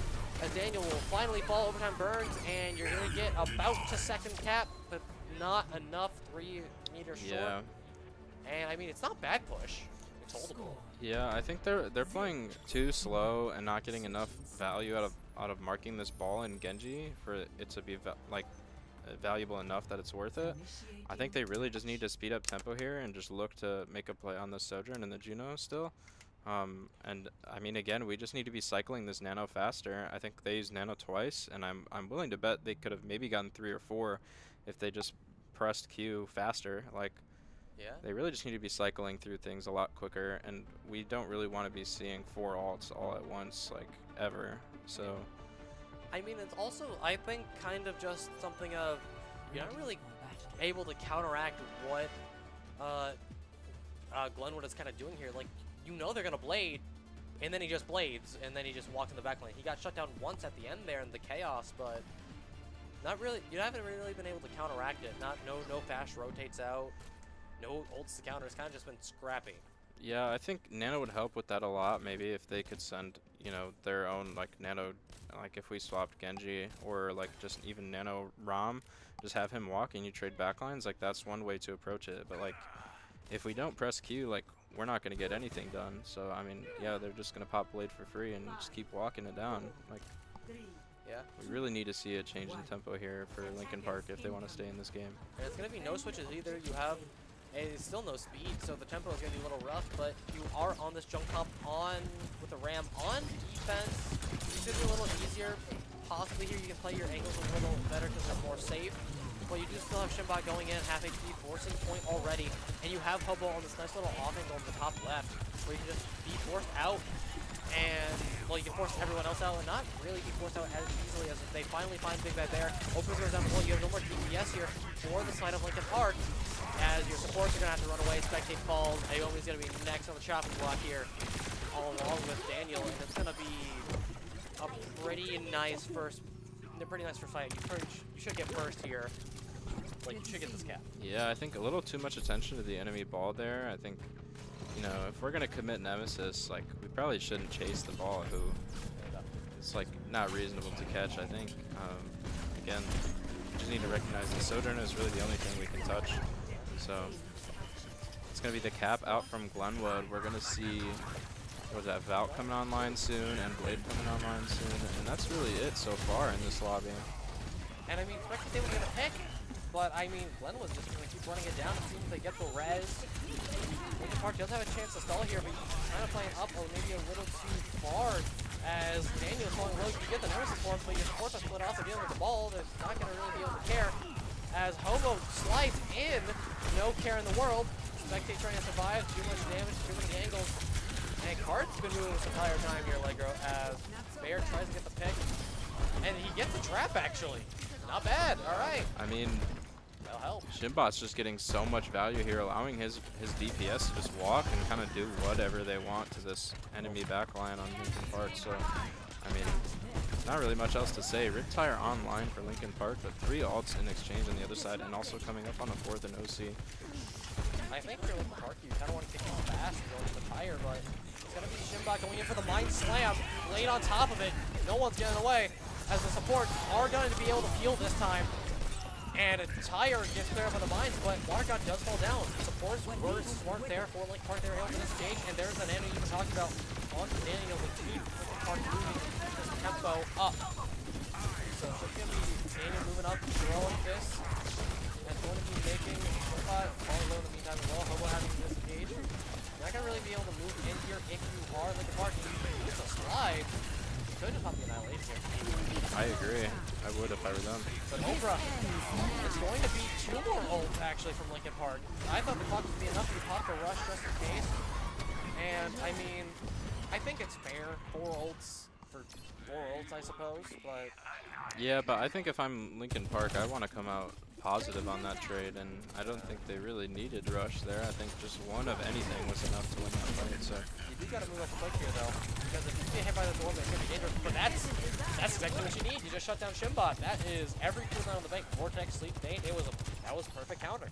I mean, Ramatra slow put in work. Oprah's. That's kind of disgusting. I'm not gonna lie. And okay. Okay. Wow. Slides in for the Mercy, is able to shut down Water God with the help of Daniel. And now Linkin Park has a little bit of their tempo back in their hands, and they have a tire again to be able to. Honestly, you might be able to zone out Orbit with at least a little bit. I would like to see Linkin Park just pop Annihilation for Orbit and just try and sustain through it, and then win with Annihilation afterwards. Both having a little bit of a rougher time engaging into Linkin Park here now, as they're going to be able to get a much nicer hold. As Big Bag Bear has to run away, getting potential dive target there for Shimbot, but he decides against it, just getting ready for the slam with Water God here. And here we go. It's a nice slam. No real follow-up though, as you have a backline. It's going to be 2 from Hobo. And that was a nice off angle. You're able to slide up as the rest of the parts were disengaging. Yeah, I mean, unfortunate fight there from Linkin Park. They kind of just let Glenwood set up and, you know, kind of take their angles and do their whole engage before they decided to start playing the game. So, like, I mean, we're getting into last fight territory here. Like, this is where they need to make an investment, or they will just lose this map. And I mean, you have 4 else to lock into, you have 3 yourself. And I mean, you're gonna have to play this quick here because you already have to worry about the slam blade. You're all kind of grouped up. And here we go. There's onto Oprah's for the overclock to give them as much sustain as possible. Tire comes in, shuts down the blade. No! Where is the tire? And it finds Water God a little later than expected, as you have Glenwood able to hold. You force out 2 ults, and it's gonna be Shimbot trying to maybe find Oprah here. 3 HP and a dream. Yep.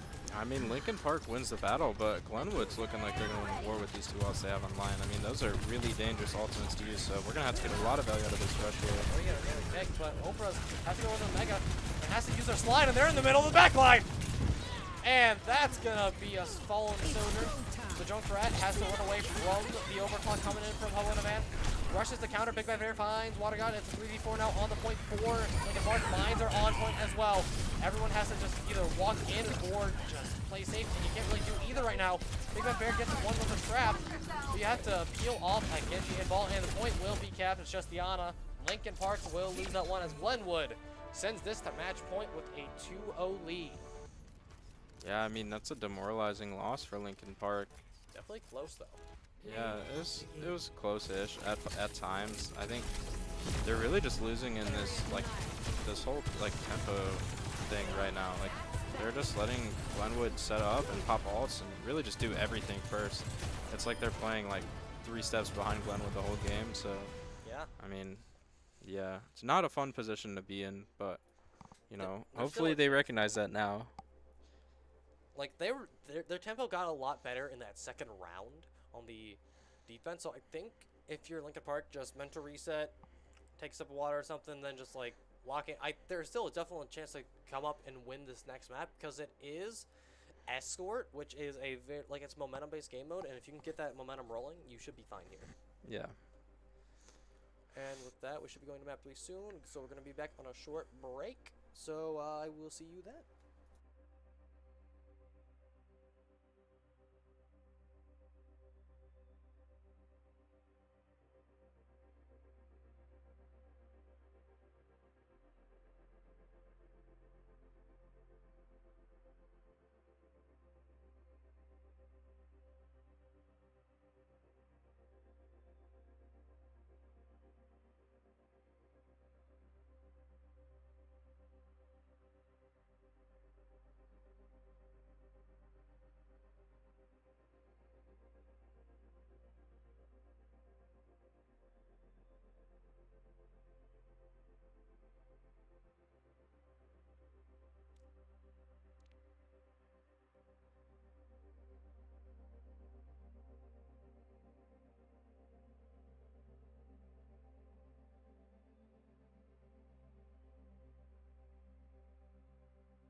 Welcome back, everybody, to our second match of the day. We currently have Glenwood leading 2-0 match point against Lincoln Park right now in our losers bracket for the large school, I'm pretty sure. Yep, I just had to double check again. And so we're going to Rialto for third map.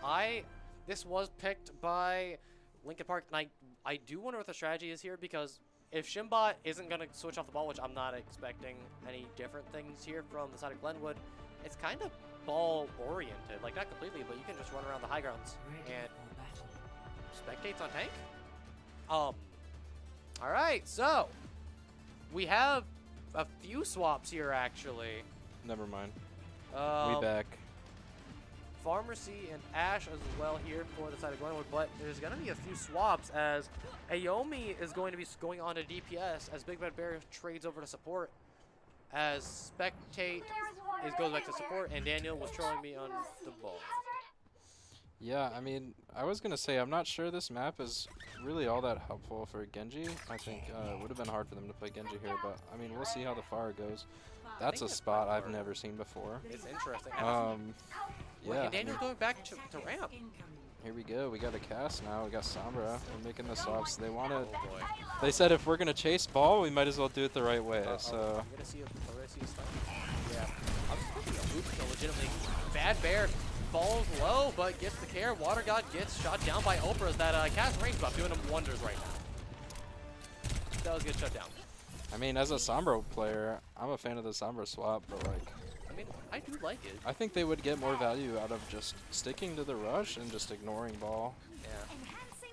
I mean, you kind of just want your cast in position here because you can stun the ball and be able to shoot down the ball pretty easily.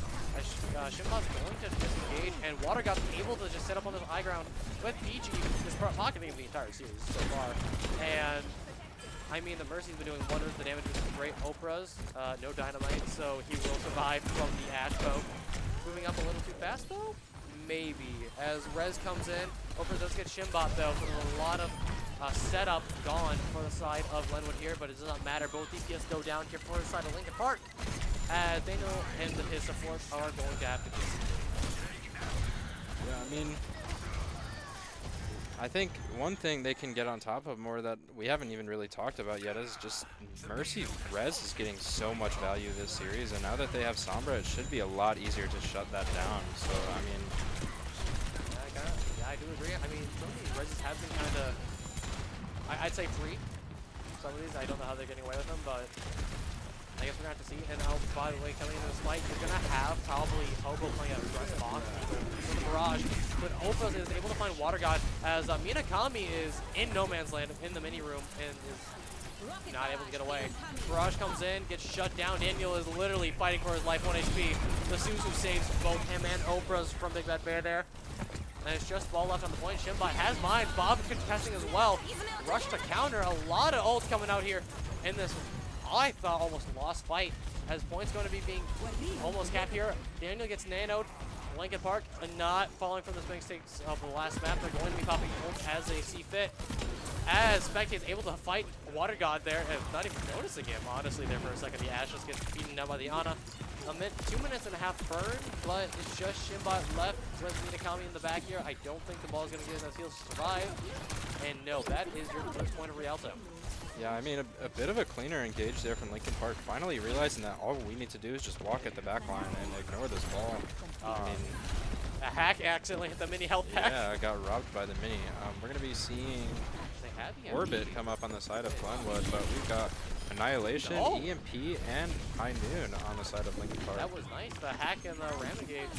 And now Naomi fighting the Judah. They get the pick. They get the pick. It's a nice nade from Spectate. No, Rez from Peachy gets shut down, and just like you mentioned, they had to shut it down, and look at that.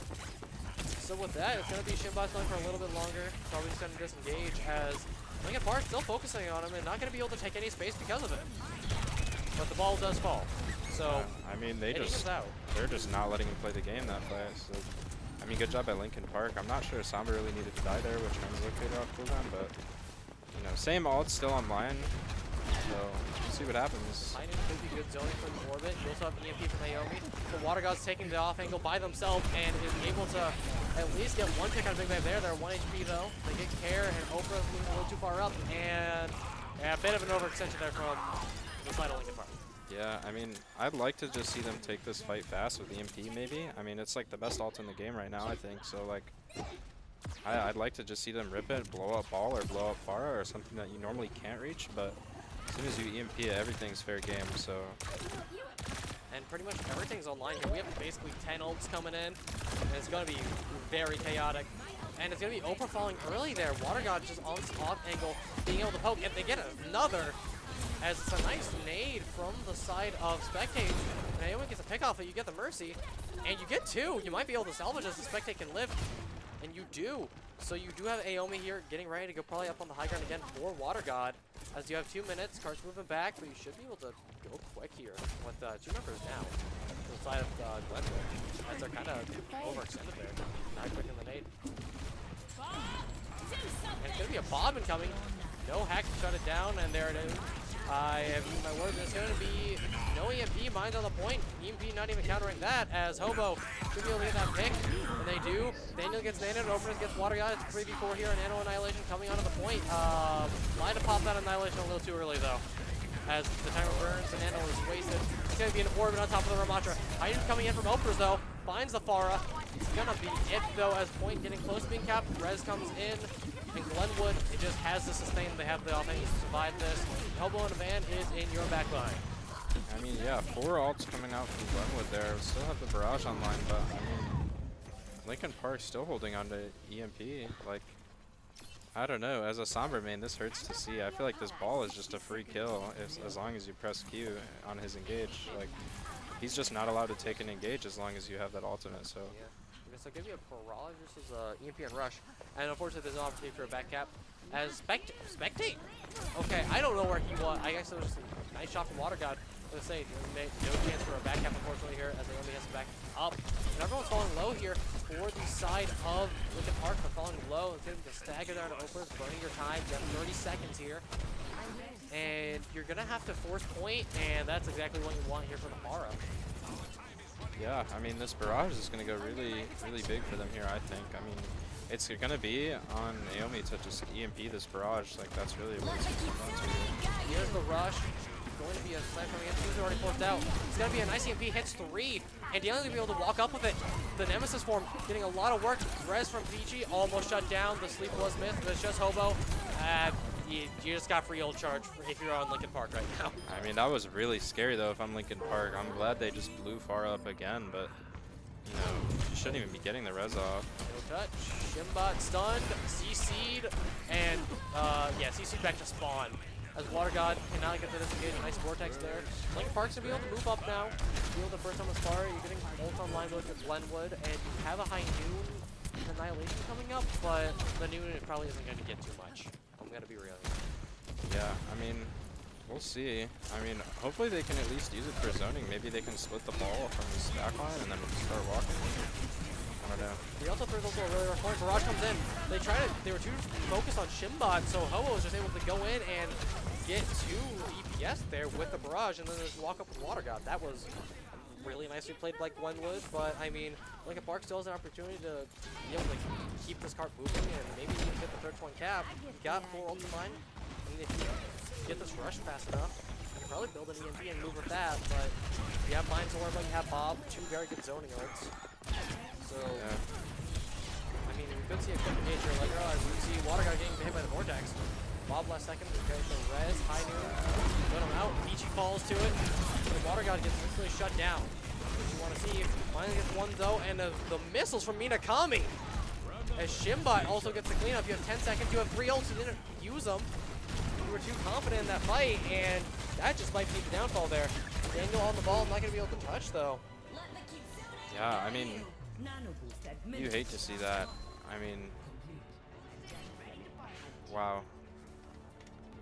You're missing 3 whole large abilities in that fight that the other team popped and you just didn't, so. Like, you had the right idea. You got the Mercy, you got the Ashe.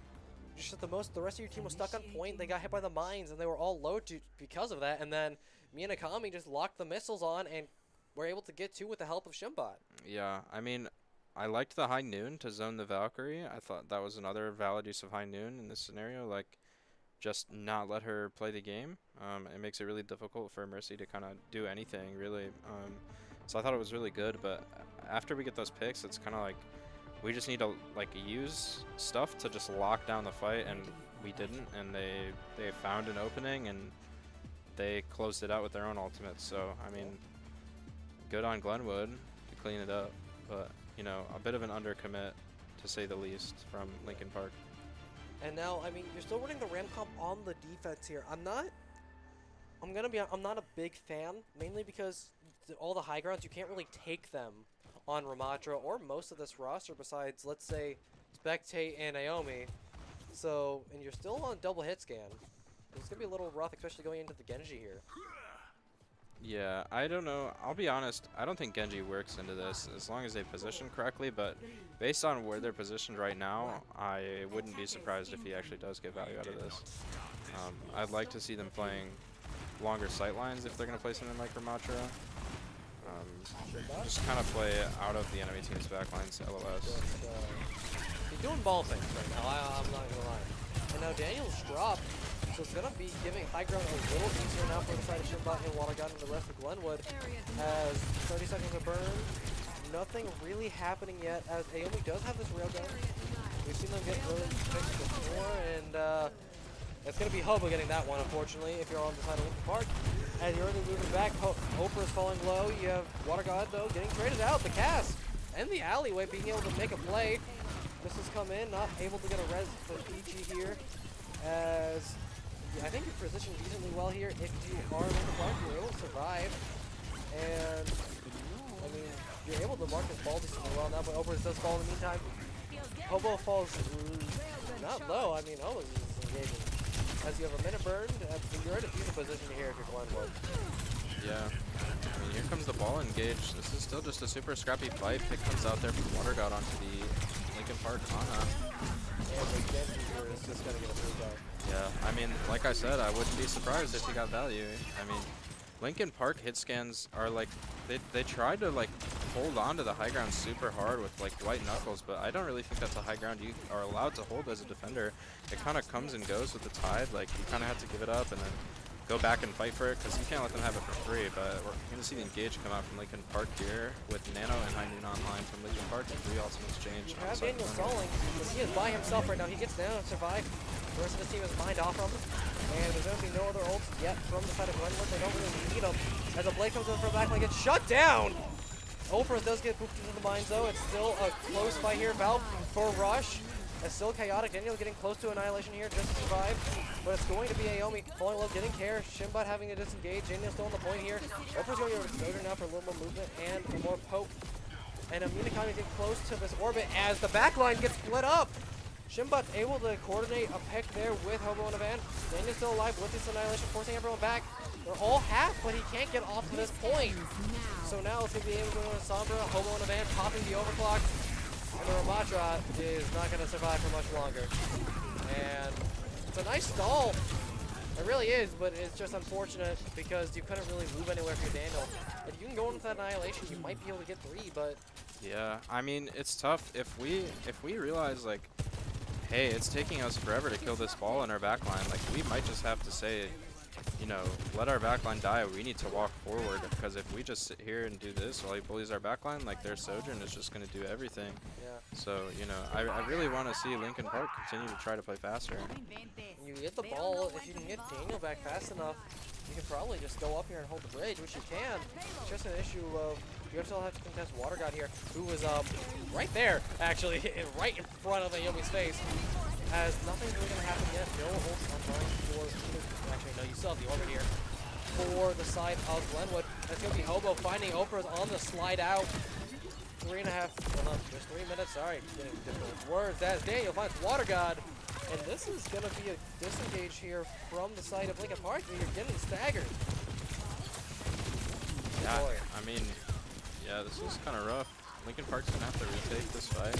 And fortunately, they've got almost all 5 ults coming online, and also all 5 ults coming online in exchange on the side of Glenwood. So again, we're going to see a big ult fight here, probably. I mean, I'm expecting Blade engage first, probably. Yeah, and you get the early pick on the Aomi too. You don't have to worry about the trauma for a little bit. That's time to worry about the EMP. And as soon as the Blade coming in, you slide out, you're able to get a nice counter, and you get naded. So the Genji's down, that's the Blade shut down, and you have 5 ults. You have to touch it for your Lincoln Park. If you do not, this would be devastating. But you run with the Nano, run with the Annihilation, and that's perfect. You just run with the tempo, and you keep moving. Lincoln Park able to shut down the Soj. Just make sure you don't see that. Yeah, I mean, I'm glad they cleaned that fight up, but I'm not quite sure we needed both Nano and Rush after finding the Genji pick. I think that's a little bit of an overcommit. You kind of want to spread the support ults out. I think, you know, as long as they're popping them, like at this point, that's not something you can be like super upset about if you're Lincoln Park. We still have EMP, and the mines are going to come out here. I mean, if you get shut down, Ophrah's pops the overclock gets instantly shut down. If you're Aomi, a perfect time for now would be the EMP. But you get shut down, you run to the mines. I don't know how. And now Water God's falling low. Hobo and a van will be getting turned on too, but it's going to be the backline. You're stuck on which target you're going for. So it's just going to be able to get the members of Glenwood in there, but you're able to get enough picks in time there if you're Lincoln Park. But if you keep having split target priority like that, it might be a detriment next fight. Yeah, I'm not quite sure where our EMP was that fight. I mean, you see the ball flying in for mines, you know he's going to be committed, he's way ahead of his team. You can shut down the mines for 10 whole seconds while you can just blow him up. Like, At least you get the pick. it's like he's inviting you to EMP him, and it's so free. But Yeah. you know, You get the ball though that stalls for time. You have a minute. So around a fight or two, if you really play this super long, and these fights have been super scrappy, so I'm guessing it's going into 1. And it's going to be the Orbit, who Minakami has been holding this for a while now. As Aomi could theoretically, the second they go in, the second, let's say, Hobo uses a slide or Water God goes in, you can just go in for an EMP, but you don't really need it. You get trade out, but Minakami doesn't have the Orbit either now, at least. So 30 seconds, you're trying to go in. If you're Shimba, you get hit by the Vortex. Minakami gets res. And now Overwatch has to get out. You have to stabilize. If you get this nano, you can get this orbit. That'd be perfect. And oh boy, we're having a quick bug there, ladies and gentlemen. No touch. Sorry for the quick lag. But in the meantime, EMP's really late. You don't get the touch and then you pop it. Oh boy, Linkin Park, you have a chance here. You get 2 more fights, but this is not looking good, Allegro. Yeah, I mean, The slam. I was just thinking, like, you're playing with 4 ults the whole round, and you have the best ult in the game on your team, and then, like, you don't use it against mines, and then you pop it after you lose the point. I'm not quite sure what this thought process is here. Linkin Park, I don't know. I mean, Daniel gets a touch. You pop the Annihilation spell, you have the nano as well. That might be able to counteract the orbit, but not entirely, as Water Guy's on the back line of the blade. He couldn't shut that one down. As Aomi gets Hobo in a van, but you still have to worry about the res. You have 2 people left here. Oprah's trying to build the overclock as fast as they can. Aomi gets another pick. That's good. Water God's low. The orb from Oprah's is able to get the pick. You're able to sustain just barely. Aomi in the backline being able to salvage that, getting the picks needed. As last fight now, I mean, Glenwood thought they had that. They popped every ult in their bank. They have overclock. And you finally pop the orbit, but it doesn't do enough. Aomi falls low. You only have the overclock now if you are on the side of Linkin Park. And you're using it early. That's good. You got to force out the rest of Glenwood here. And everyone's falling low. Hobo and Van does get picked up. You got to watch the res. Shimbot falling low too. But you're able to get the res. Daniel falls low. Going too far up for that pick. Now Hobo and Van has an overclock of their own. So you have to play safe here if you're Linkin Park, but you can't do it.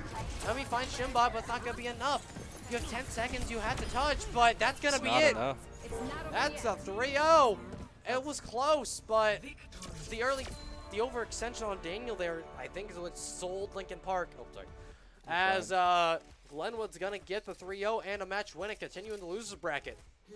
Yeah, I'm not gonna lie, I'm really frustrated watching Linkin Park. We just, like, don't press Q. I mean, there's not much more to say. Like, Yeah. we've got to fix those fundamental mistakes before we can, you know, start nitpicking like the small things. But yeah, I mean, we have EMP for 4 minutes before we use it, and then we use it on a like nothing burger fight. So it's like, I don't know. I mean, otherwise, like, well played by Glenwood. Yeah. And I mean, they have honestly a good chance to run through the lower bracket. I mean, they're going to be playing Springfield here, it seems, after Naperville North is able to beat them. And they'll be in the smaller school finals. And yeah, I think for now, that's going to be it from us. A nice series from Glenwood.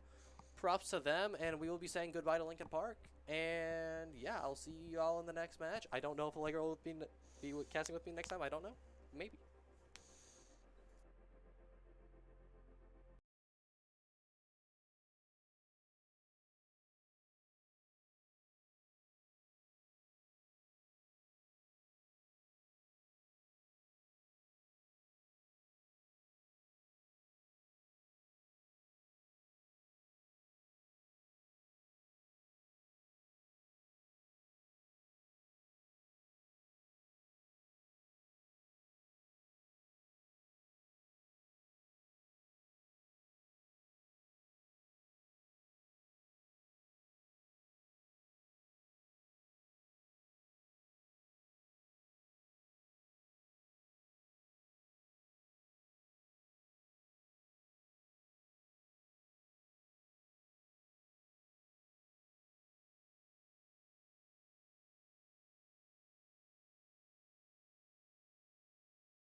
Hello, ladies and gentlemen. We are back for our third game of the day. And for now, we will be having the losers bracket finals for the small schools, which is Salem, who we casted first time, well, the first game today against East Altonwood River. That is a very long name. I'm probably going to forget. And both teams are ready. So map 1 will be going to Busan. So here we go. I think we're good. So yep, both teams are going in. And I mean, it's Busan first. And also, I forgot, it's me, Dusty, as usual for the caster, but it's not Allegro anymore. We have, I forgot your name. I don't think I asked. You forgot my name? Well, my name is I Forgot. I'm the coach for NIU Overwatch. Glad to be here. Yeah. I'm not gonna actually get your name now, am I? You're just gonna say You I could just forgot. call me Forgot. Oh, That's cool. That's we're cool. doing this now. Okay. All right. Can never And forget it now. It's downtown Busan, so I mean, dive, right? Oh, you'd think so, Well, but Okay, I knew Calent like Queen, but Pharmacy Rhine. How do you feel? it seems very interesting. I'm really looking at this comp firsthand. I'm really expecting this Ryan to just kind of like pin in and almost play like he's wrecking ball almost, while everyone else kind of just takes their angles and spams the other team. But we'll see how they play it. Who knows? I mean, Pharmacy, you do have the cast and Sojourn here, so you should be able to shut them down at least a little bit. But you do have the Ash here for Raycon coming in for Altonwood. So, I mean, seems going to be both teams going point side here off coast. We might see a boop kill. And, oh, we almost saw the boop on Ruben and you. And, I mean, kind of being able to hold height here pretty easily if you're Altonwood with the Mara. You're kind of stuck up here. Yeah. And that's a nice rocket from Sleepy Joe. Safa is down, and I mean, Mage? Ooh, maybe a little bit too of an aggressive pin here. Okay, yeah, that's a wee bit of an overextension as I think Altonwood gets first cap, but I think it's going to be flipped back pretty quickly. Ooh. Unfortunate roll here from Ruben. Oh my god. Upside Yeah, I down. really liked what East Altonwood was doing, holding their space on the high ground, like not giving this cast any angles to look at the Varo. And Raycon's able to play up with Raging Shield and was able to get the pick on Asafa. That's a lot of heals gone, but with you find Sleepy Joe, you should be able to get the res here if you are dope, as the res does come in. And you have Raycon here on the high ground now. Never mind, I lied. Great rail shot from Drurius. Good rail shot, and it's gonna be Callan just being able to play up here, fight the point, and the point might be flipped here as no one can pass from the side of Salem. It is gone. Rage got a charge fell off the map though in the meantime, so Rubinia finds two. It's going to be a 4. It's a shatter from Rage. I don't think it's going to be enough, as too many angles, only one little shield. You get the percent up, but they got a cap. Valve. Very interesting play here. I don't really have much to say about that, but I think the Ryan being able to find some of the trades here, finding a little bit of value, hoping that East Altonwood could take some space, maybe? Bob's going to be thrown out. And now it's going to be a Bob overclock to contest, and it's going to be Drurius on the off angle, who had a great game earlier in the day, but it's going to be Bob from Raycon finding Callan, so it's going to be a 3v4, make that a 2v4 for the side of Altonwood, as they're kind of stuck in this little corner here to try to get as much percent as they can. And Sleepy Joe and Rage will fall now. Alright. So with that, I mean, you got a Nano online for Altonwood, you have a High Noon and Ramp, and kind of a Cole coming up for the side of Salem. Getting close to outside territory here. So I mean, what do you think we could see here? Maybe just a flank from the cast, maybe? I don't know. I think Salem's DPS have been doing a really good job of holding their angles, especially Drurius. Like, this is just his lobby, and everyone's living in it. And the Rampage is canceled! Ooh. The Doom Very swap gets unfortunate. value, but Rubini finds the headshot. Gonna be able to move up here, maybe with the High Noon. No, but you have 10% now to touch. Anime Girl has the Nano, and you have a Blizzard coming up too. But you gotta find an early pick here because you didn't poke out, and your auto just went on by herself. You have no more nano. 0. Yeah, very unfortunate for East Altonwood here. You know what time it is? It's high noon, and it's gonna find not Sleepy Joe initially, but the Blizzard's not gonna get enough either. As Raging Rage tries to survive, gets the block charge, cannot survive to get a punch off, and Salem going to be able to be pushing through here as they cap first round, 145. Yeah, I really like what Salem did there. They weren't too...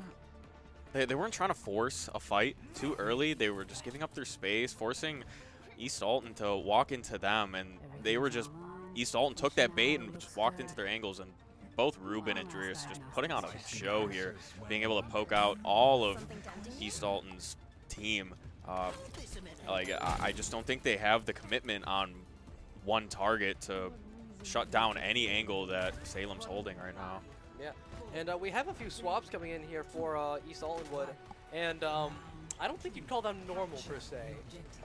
Weaver Junkrat. Yeah, I'm really skeptical about the Junkrat pick on this map. This map's very open. There's not really any close quarters sections of this map where Junkrat could find any value, but who knows, maybe Sleepy Joe's him. You're also playing into the Sigma comp now as well. And Raging Rage could not get the pull in time. He just went too far up. Got a nice punch, but there was no real follow-up for him. As the rest of Hollywood has to disengage, like you're on the point, but you're all falling low. And Rage realizes that yeah, we gotta brawl him up. We gotta play close, otherwise we will not be able to fight this. And we got a Ramatra coming up. Yeah, both of Salem's DPS taking these angles really fast as soon as they find picks onto the other team. Like being able to find the Doom there, Darius sliding in and instantly putting pressure on the rest of the team. And you also have a 12-stop there for Sleepy Joe. And Salem is putting on the pressure, poking them out perfectly. And Rage will fall. Video's been getting so many extra picks at the beginning of these fights. Really been helping out, East Altonwood, and here's the issue. You had a 3-2 split there, and I don't know why. The Torque was just there. Yeah, they're just making Salem's DPS look unstoppable. Another stagger coming in from Ghost Queen finding the pick on Anime Girl. And more swaps coming in here from East Altonwood. I mean, I don't mind the Sombra, but who are you really going to go for here with a Rhine with no speed? Yeah, your entire team's just not ready to take a fight yet. And Anime Girl fades in and is not able to get out. So it's just, you're really just staggering in at this point. And I mean, Rubini was feasting. Having a 5-course meal. My goodness. Yep, just him and his carry finally taken down by Raycon though, but I think the damage has already been done, Dusty. I think it is, and I mean, let's see, 3 ults against a tree and a clock. 1 fight left here to potentially seal Busan? There they are. I don't want to be that guy, but I think Salem has this one. Yeah, I think all the hero swaps coming from East Alton are really slowing down the tempo for them. They are not going to be able to get any ultimates online besides this Lifeweaver ultimate. That's their win condition. It's not looking good for them. They have an overextension. Tree will be able to keep up East Alton to visit their abilities. Sleepy Joe does get picked up, but it's still 4v4 here, and you're able to run in with Anime Girl and Raging Rage.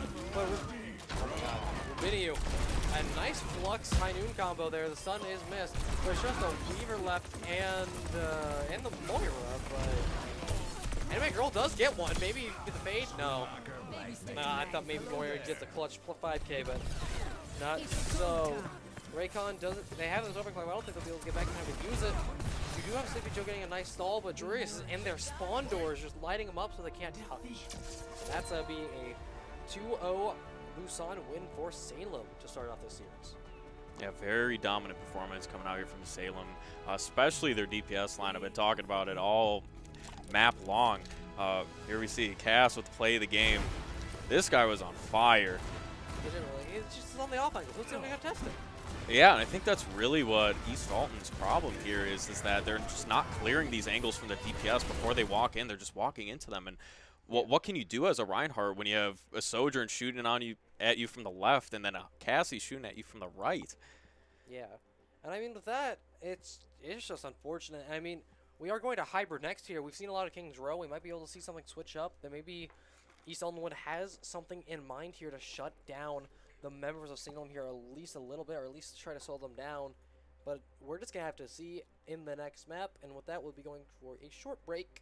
So with that, we will see you in the next map. We still have a lot more matches on the way, so get snacks, get drinks, and yeah.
All right, welcome back, everyone. We are coming into map 2.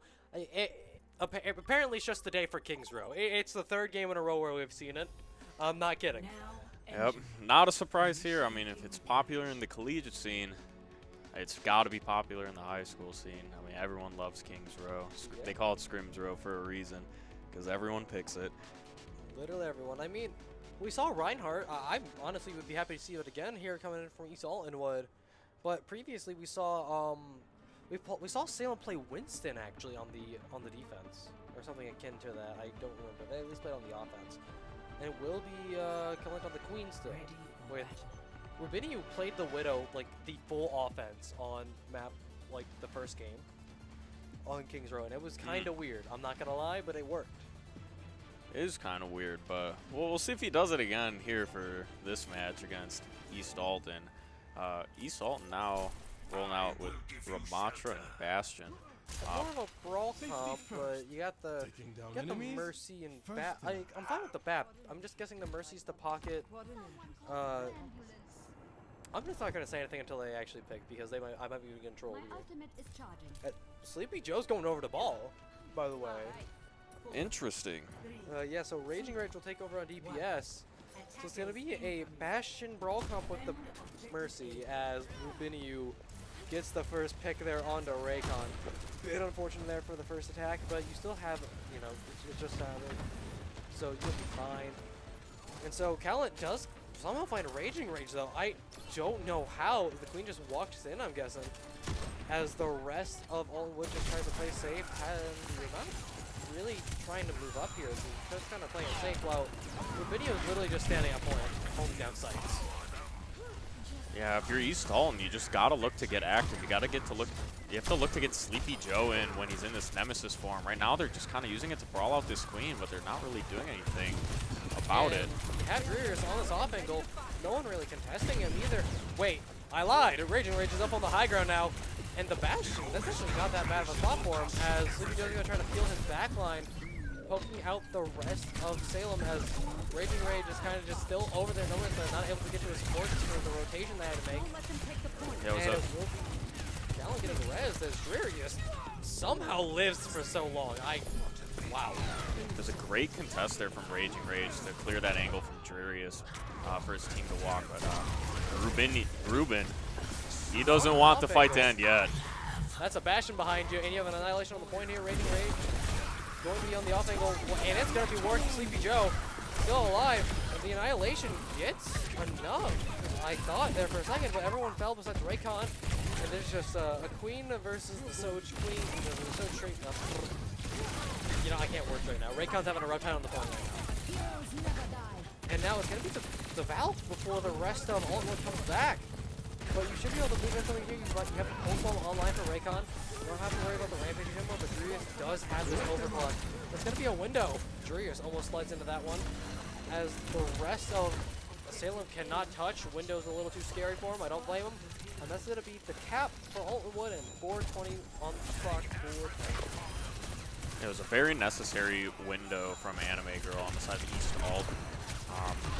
I think East Alton got a little bit complacent with their space. If you're them, you would have wanted to save that window almost, but them being able to walk back into point, having to use that window, And in the meantime, not ideal. Raging Rage went on the off angle by himself and was able to get turned for because the rest of the team was not played up yet. Now Raycon has got a mech, but it's not going to be enough. So what Lance already forced out, Artillery Strike's not going to be enough. And Ghost Queen with the pocket here on to Drearius is going to be more than enough for DPS here for Salem, just being able to really poke out the rest of Altonwood before they come in. And now the changes in a Lari swap for Anime Girl. Yeah, we saw it last map, the DPS on the side of Salem just really running this lobby, like not giving East Alton any room to work with. Over walls. Yeah, no free rotation for you, East Alton, I'm sorry. The Widow has sights, and Raging Rage is just kind of chilling. As the Rampage hits too from Callan, and it's going to be Sleepy Joe just punching as much as he can, but I mean, the sustain on this comp is surprisingly good for the side of Salem. And it's going to be Safa popping the Coalescence But Callan runs away from it, and the Coalescence to be able to find 2, just with pure damage.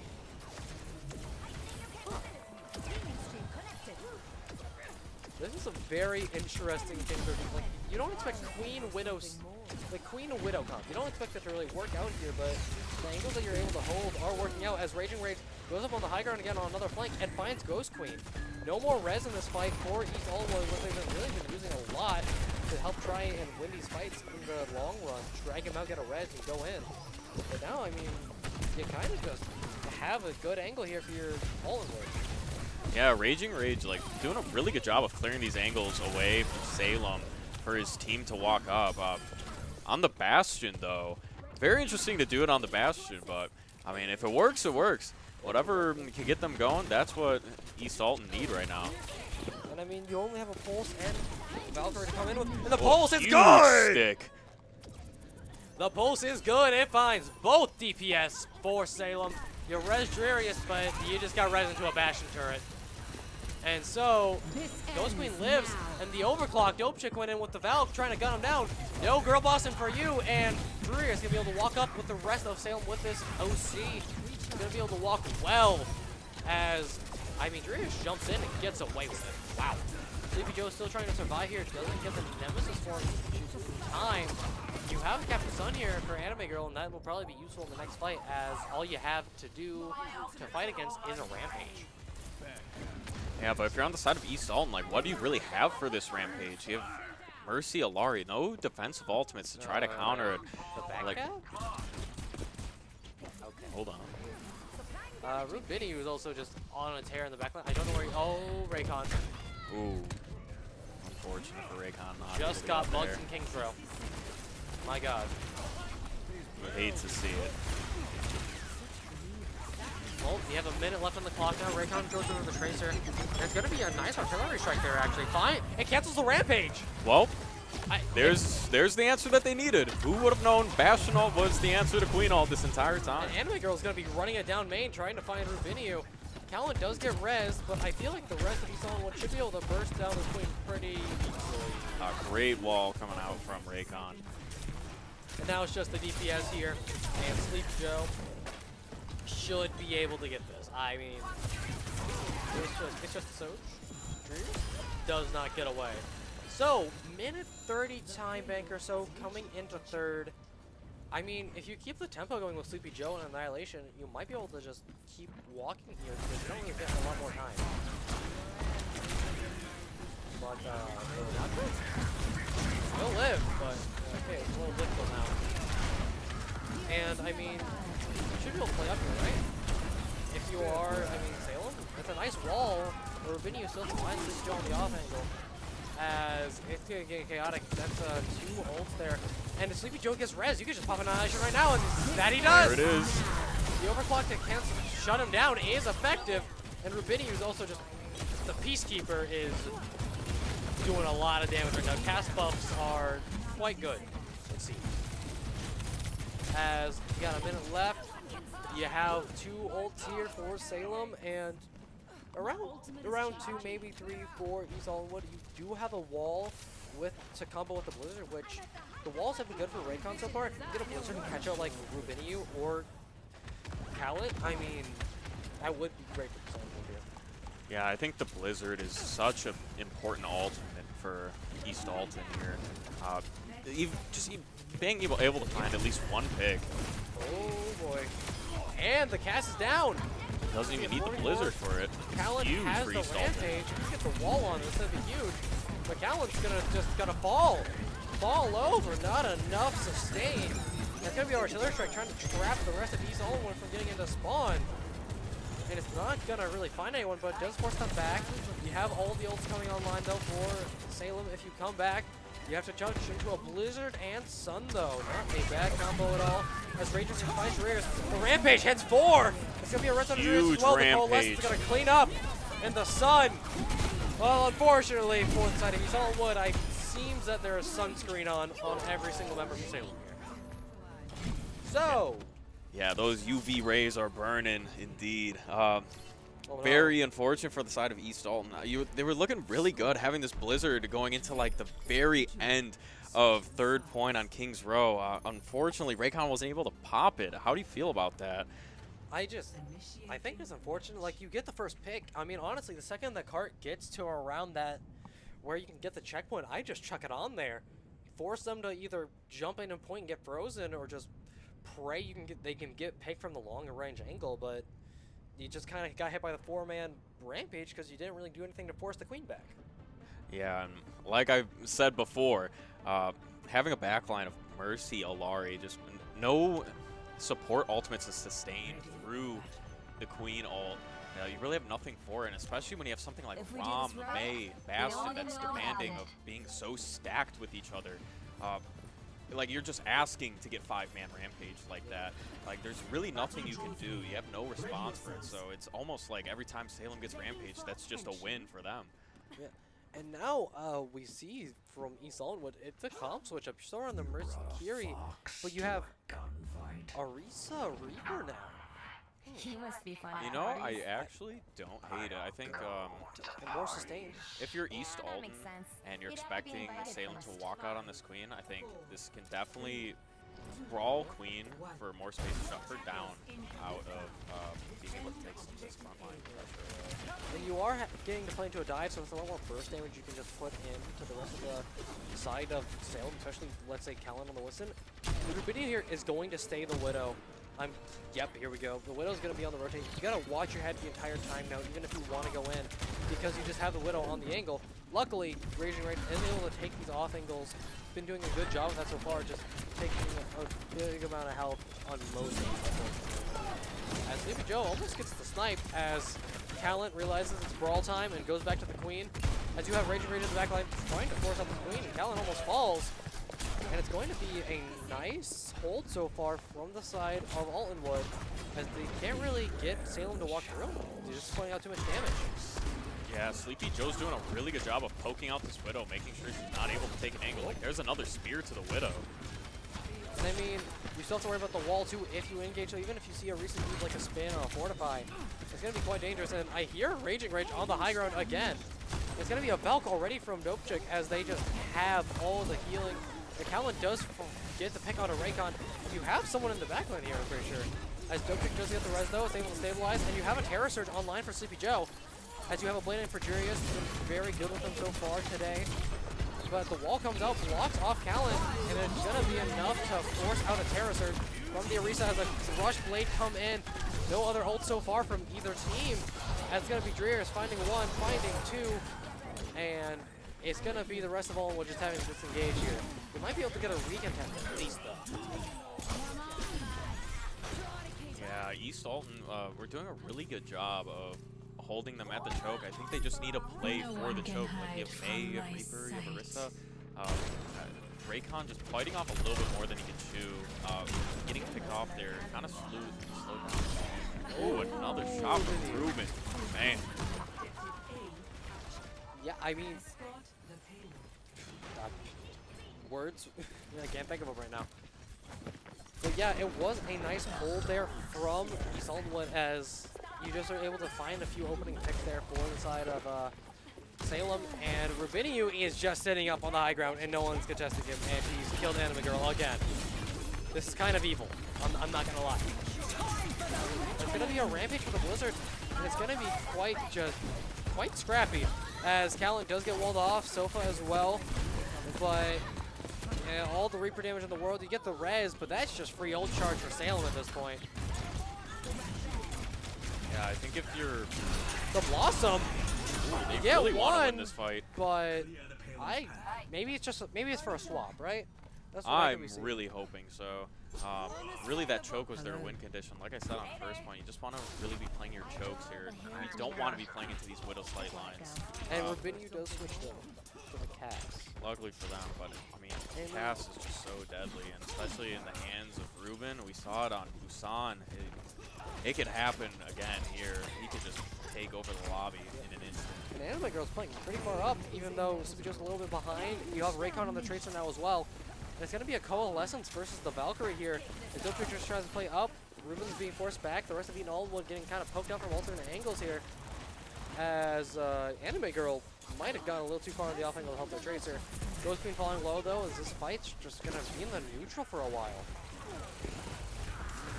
And you're gonna finally have Sleepy Joe going. He's not gonna have enough care though. And it's gonna have him fallen over as Raging Rage has to right out of the back line. Everyone's low, but can't get any really confirmed. Sleepy Joe gets res, Dope Chick is still alive. You still have a rush for Anime Girl, but you don't use it. Raging Rage does find Callant though. The rush comes out, it's gonna be a rush blade again. Sleepy Joe cannot survive. Rubiniu is also on the off angle. It's just yeah, die by the sword or die by the gun. And you got 2 more ults, and actually the third of the Rampage 2 for Salem here, and you have 3.5 minutes to not even get the third point, just get the golden box victory, as Raycon falls early there, and your off angles are now going to be a lot more free if you're like Furious.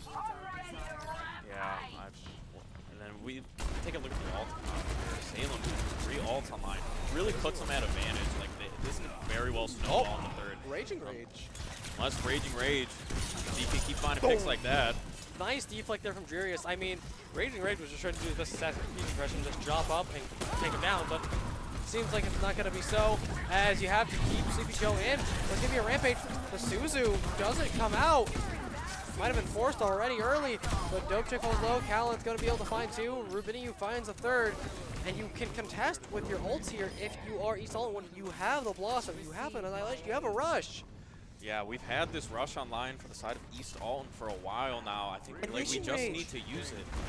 You just gotta pop ult at this point. It's high noon. You gotta kill this cast. You gotta kill him now. Rubiniu still holding it. It's a nice res at least, so you still have a 4v4. And the Sleepy Joe Annihilation's gonna be good. He's woken up from his slumber. He's gonna be able to find enough to salvage this fight and potentially keep the hold going as we see Raycon go over the soldier. I don't know how I feel about this. I mean, it's not bad for off-angle taking, but it's just Drearius might run him down. Yeah, I don't know how I feel about it either. Like maybe if you're Raycon, you're feeling like, oh, I'm getting forced out of these off angles too easily on the Tracer. Maybe I feel more comfortable on the Soldier here. It still kind of gets the same job done, I'd hope. But we'll see how it goes. Raging Rage just sitting up top waiting for the Blossom. He's finally gone. But if you can play up close quarters and if Salem plays close together, this Blossom should be able to get a lot of value. You already have the Valkout with Dope Chick. You should be able to play up with this. As Drearius is getting forced out by Raging Rage. Misses a few shots there, unfortunately. Drearius has the blade now, probably getting ready to go with Callant, and there it is. The Blossom is the counter. No deflect to save you. As it's going to be a 3v4 here just to support. Callant does fall, though. Sleepy Joe able to get a nice pick there to salvage this fight. Minute 30 now. And Dope Chick gets the res without dying? Wow. All right. Huge for Eastall.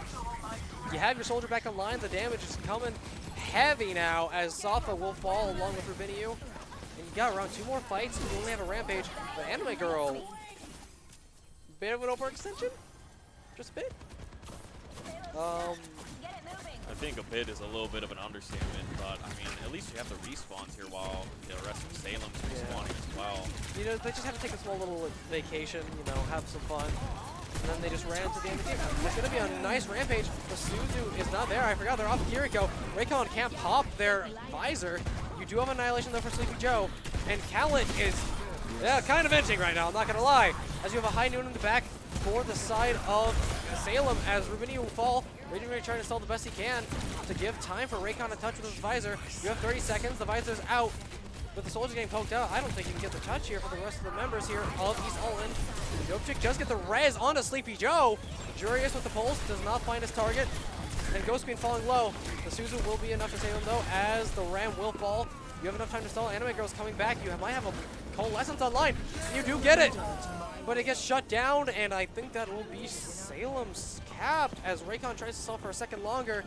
But I don't think it's going to be enough. Dope Chick not going to be able to get a sneaky res this time. Rush on the point. Salem's just all over it. And yeah, definitely a much closer map, but Salem was still able to take that one pretty nicely, I'd say. Yeah, like just really once again, Queen Rampage, as I've been saying, there's nothing really to counter it. As you see, he gets to play the game here too. Salem. Very fortunate that he picked off the soldier there on that last fight, since that was the only ultimate that we had online for the side of East Alt. There's nobody really in that backline to stop him when you're playing with a Mercy and a Moira. None of those supports are going to be able to fight that Queen alone, or at least slow him down. Yeah. Definitely a lot better, though, as you said, from East Alton. Seeing some signs of life here. I think definitely opting more into this rush style of play, taking it to Salem, they definitely still stand a chance here. We'll see what they pick for map 3 if they want to continue with this rush style. I think there's something there. We are going to escort though, so we might see more dive potentially. I don't know. Yeah, see, that's the thing. With a lot of these escort maps, none of them really benefit the rush style like hybrid maps do, especially with Kings Row. I think Kings Row is a great map pick from them, but when we go to escort, like, what maps do we have? We've seen Rialto. You have other maps like Dorado and Gibraltar, Shambali. Like, none of these really fit that rush play style. Like, you could still play it, but it's just not the same as Kings Row. Yeah. And with that, we'll be going into map number 3 soon here. And I mean, it's looking like a potential another win for Salem being streamed today, but who knows? Haven't seen a reverse sweep yet. We could see one for East Alton. But with that, we will go into map 3 soon, and I hope you come back to watch.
And welcome back to our third game of the day.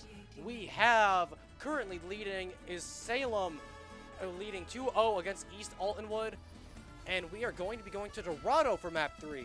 So me and, I forgot because he won't give me his name. So we both said, hey, well, they should play into the Brawl. They should play into the Rush. We're going to Dorado. That we have neither of those here. We're going Dive and or Poke. So basically, we're going to have Salem on the attack first with Winston. And an interesting comp coming out here from the side of East Altonwood. The Pharmacy, I don't mind. Like, I don't hate it on Dorado defense, but the Czar? Czar. Like, you got to pick the jump perk, right? Yeah, I mean, the Czar is a very interesting pick. It's honestly doable, though. I don't hate more rush-style comps for the side of defense here. You just really have to play this first choke correctly. You can't get greedy with your space. But we'll just have to see how the side of East Altonwood plays it.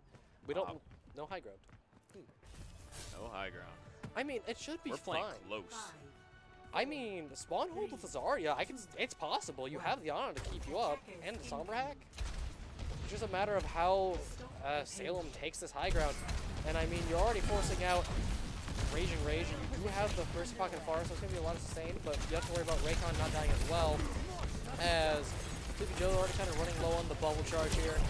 As you're just going to have him walk in while his team's going to go out. You're going to have Anime Girl stuck in the bubble, not able to kill their team. As Callan, gets away, 45 health. Wow. The Raging Rage will fall. I don't think Ghostkick's going to be able to get the res as they have to carry Sleepy Joe. But I'm wrong. I've been proven wrong. Rabinyu does get Anime Girl though, so it's a trade. You get the res, but you still get traded out. You get the hack if you're Raycon, but it's a minute burn. Cart's not moving yet, exactly, but it's still pretty rough for you here, even if you're Raging Rage, because you're just jumped in the point with every single person there. But you're able to help get the kill onto Callan. So Sleepy Joe might be able to get an extra pick here before Alton would.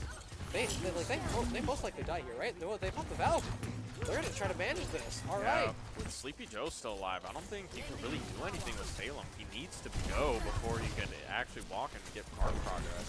And Dopekick has been doing a good job on the Mercy, making sure they cannot be picked off. But like, if the Mercy survives, Sleepy Joe should live here. But unfortunately, they just get split up by the bubble. But you're able to trade out both DPS for your Zarya, and you should be able to get that res if you are Dopekick. So for now, you have Raging Rage on the off angle, and the res is good. And it's a nice nade too from Anime Girl, and I think East Elmwood's playing this pretty well. Like it's an unorthodox comp, but it's working. Yeah, really, for East Altwood, you're just trying to play as fast as you can before Salem can dive your Ana. They don't really have anything else to dive. Ooh. Raycon will fall, but Rabinyu gets traded out by Raging Rage. That's not bad. It's a 3v4 here. You still have your Zarya up, and you're getting close to a grab and Nano here. Once the other E's all in one, you have to worry about a rush and a slept Callan. I think it might be wrapped for this hole for now, but it's a nice grab. They cancel out the rush just by keeping him in there. So now, you still have Sleepy Joe up here, and the contesting point, if you can get the Nano, you still might be able to salvage this. The Anime Girl's falling low, and the Nano's not going to be coming online. It's just going to be once and in for the Callan, and I mean, you're being able to stall, but Raging Rage, 1 HP, able to survive. You have a barrage coming in from the back. You have an EMP. If Raycon can hit one now, it'd be great, but Sleepy Joe is taking a tear in the backline still. You still get a touch here if you're Raging Rage. You should be able to go in with an EMP barrage here, but you don't touch! Oh my goodness. Yeah, just a little bit of an undercommitment here from East Altwood, but you really can't sleep on Sleepy Joe. If this guy's still alive on Zarya or still alive on any tank, really, someone's bound to get traded in your backline. You need to make sure he's in check. It wasn't a bad hold at least, and that's good. You forced the primal early here, so you just gotta try to play it safe, play survive. But unfortunately, everyone's low here, and you gotta pop the Valk for it. And Drurius has this overclock to shoot anyone out of the sky right now. But you still have an EMP, you still have your big ultimates, and there's a barrage. Callan cannot survive, and the Coalescence is a little too late. As the hack comes in from the high ground, as Raycon barely survives. That was honestly just surprising that he gets away with that. But now Callan goes over to the Queen to brawl this one out. Raging Rage gets rezzed, and you still have this Nano, you still have this EMP, and you could just either EMP in or send. I don't honestly Nano Raging Rage. I think I would too. You really want your Bard to get in, especially against double hit scan. EMP? It's gonna be really hard for your Bard to get. Ooh, great EMP. And a nice anti. It forces him back, and you lose Raycon, but you trade out the Queen for it. But Drurius is still on this off angle, trying to cover the res. Not gonna happen though. I think if actually no, I really thought that was a res. Not bad. But Sleepy Joe still playing up here. A nice nade onto Drurius. And Sleepy Joe will not let him get away. It's a rush. You get the annihilation counter. You gotta put up your arms, man. Oh man, he forgot to block. That's unfortunate. I mean, you still force out the rush. That's not bad. You have a Val coming up, and the best part is you still have control of the high ground, but Anime Girl might be getting a little too close here. Yeah, if you have control of this high ground, I think Anime Girl's the one that you want to be up But there. it's a nice hack. It's a nice anti. Great heal, great Callan pressure from Raycon. Down. That's not a bad trade. Raycon though, teleporting in right. I mean, if it's a distraction play to get the res off, I can see it. I don't hate it. I mean, you have Sleepy Joe up here now. Furious, falling low. They don't have a slide. Getting pocketed though, not bad. You still have a high noon for Cybernetic innovation at its Rabinyu. There we go. And I mean, minute 30, halfway through. As long as you don't get staggered here, you should be fine. And the caster curse kicks in. Of course, Raging Rage is going to fall on the bar. The Hands of Ruben. I think I like the Ash pick here. Helps with a lot more poke, and honestly, the battle is really good. So it's going to probably be a high noon here in cover point. As Sleepy Joe walks in, a lot of spam coming in. If you can get Raging Rage set up here, you'll just have a barrage. But the DPS line, not going to really let it happen. Julius on the high ground, being able to force back the Pharah. As Sleepy Joe will fall. No more sustain, no more tank on the point. Dope Chick falls next, and as the Queen will be able to walk in with Julius here. And it's going to be a second point cap for Salem. But still, this is very holdable. It very much is. For the side of East Altwood, this Ash pick, I want to bring that up again. Getting off the Summer, going Ash. Oh, but now onto the Mei. Either way, Ash or Mei, I think you just really want to put more pressure on talent on the Queen. Like, you just don't want him to walk. Like, Sleepy Joe's getting walked on in the front line. You just have no space to work with. You just have to do anything that you can to prevent Salem walking, taking all this space. They're already at the end of the point, and they just capped. And they have high ground contestant with 5 ults. And if you walk the point, you have a Soda Runner with an Overclock, and there it is. Trying to find his target. It's a nice wall, though. Forces at least Dreary back into a bad position with the slide. It's going to be the Rampage, and it only hits Sleepy Joe. But Raging with the barrage hits 2 rockets from the sky as Sleepy Joe gets res. And it's going to be Dope Chick surviving for a while, distracting the Jungle Queen, not able to find that Ramatra to get the heal sustain. And there you go. You force out 3 ults from the side of Salem just for a barrage and a Valk where she can get back relatively fast. You take that. Yeah, this was a must-win fight from East Alton here. Puts him in a very good spot with having the Nano, almost the Blizzard, and the Annihilation online with only a minute remaining. Like, you have 2 key winning ults with Annihilation and Blizzard. It almost seems like the round's over, but I don't want to say it too soon. I don't want to bring caster curses. Oh, I'm already the caster curse guy, don't worry. But okay, it's going to be in the Nano and Sleepy Joe. He's able to get rid of Safa mid-pull, I think. The high noon, not going to be enough. Sleepy Joe, he's woken up again. The Annihilation in the back line. Jurius somehow finds 2, however, in the Chaos. Raycon finds 1. Getting close to this Blizzard, 15 seconds. You can literally just pop Blizzard on the point here, force everyone back. And that girl finds Ghost Queen. And Jurius may have this Mei dead, but it's a nice wall from Raycon. You still don't pop the Blizzard. And Jurius finds 2. Make that 3. Oh my! It's 2 on the point, 2 on coming back from spawn. And Drearius messes up a slide, a nice vortex there from Sleepy Joe. And now you just need to stall with the Nemesis for as long as you can. You can stall for that Blizzard, it'd be great. But he's not blocking, or at least not early enough. You have both supports coming back, you have the Blizzard, and it might be enough of a distraction for Dope Chick to get the res. And it is! You free Safa, you have the Ram back, you get Safa. No TP for Ghost Queen here. Ramatra still has the Nemesis for him, punch it as best as he can. You're going to have Rubino falling low, but it's going to be a cap, but at least you held them to overtime. Yeah, really burning down the clock there is a very big win for East Alton. But giving up the 3rd point is maybe not what you want to see because now it requires you to full cap the map. And as I was saying before with, let's take it back to the fight where Sleepy Joe popped the Annihilation. During that entire fight, Calent was pretty much full health on the Queen and just existing. Not the supports of East Alton just had nowhere to go, nowhere to walk up to help their team because the Queen is just existing in front of them. As I said before, there needs to be pressure on this Queen so the rest of your team can walk up. Nothing's going to be able to get done if... Whoa. Now, that just took all the words out of my mouth. So, it's going to be Giga Poke Comp into the Roadhog, and there's only one way I could see Hog being played is if you can go like for a cheeky Weaver pedal, pull someone in, and then go back, but... The Weaver is not on the side of the Hog, though. It's on the side of Salem, and I mean, I guess if your Sigma falls lower, Drearius goes for a crazy slide. It's not bad to get the peel, but I'm confused on what the game plan for East Alton is here. Like, you have the Hog, like, yes, you're probably going to go for a lucky hook off the high ground, but do you just contest cart, make them come to you? If so, I don't mind the strategy, but you're going to be taking so much poke damage. Yeah, I mean, think that's exactly what you said. Like, you're going to have to play just only on card. I mean, you have Bastion, May. Like, if your Bastion's taking an angle alone like that, we just saw what happened to Raging Rage. And Ruben and Andreas aren't going to let that slide. If you run a comp like this, maybe a Symmetra would be in play, but no. You're just going to keep playing up. Sleepy Joe, he may have a lot of health, but he's trying to make as best as he can here. And you get Dopechick on the high ground taking an off angle too. The Kiriko trying to do something. No, really the only character who can get on the high ground to get the contest.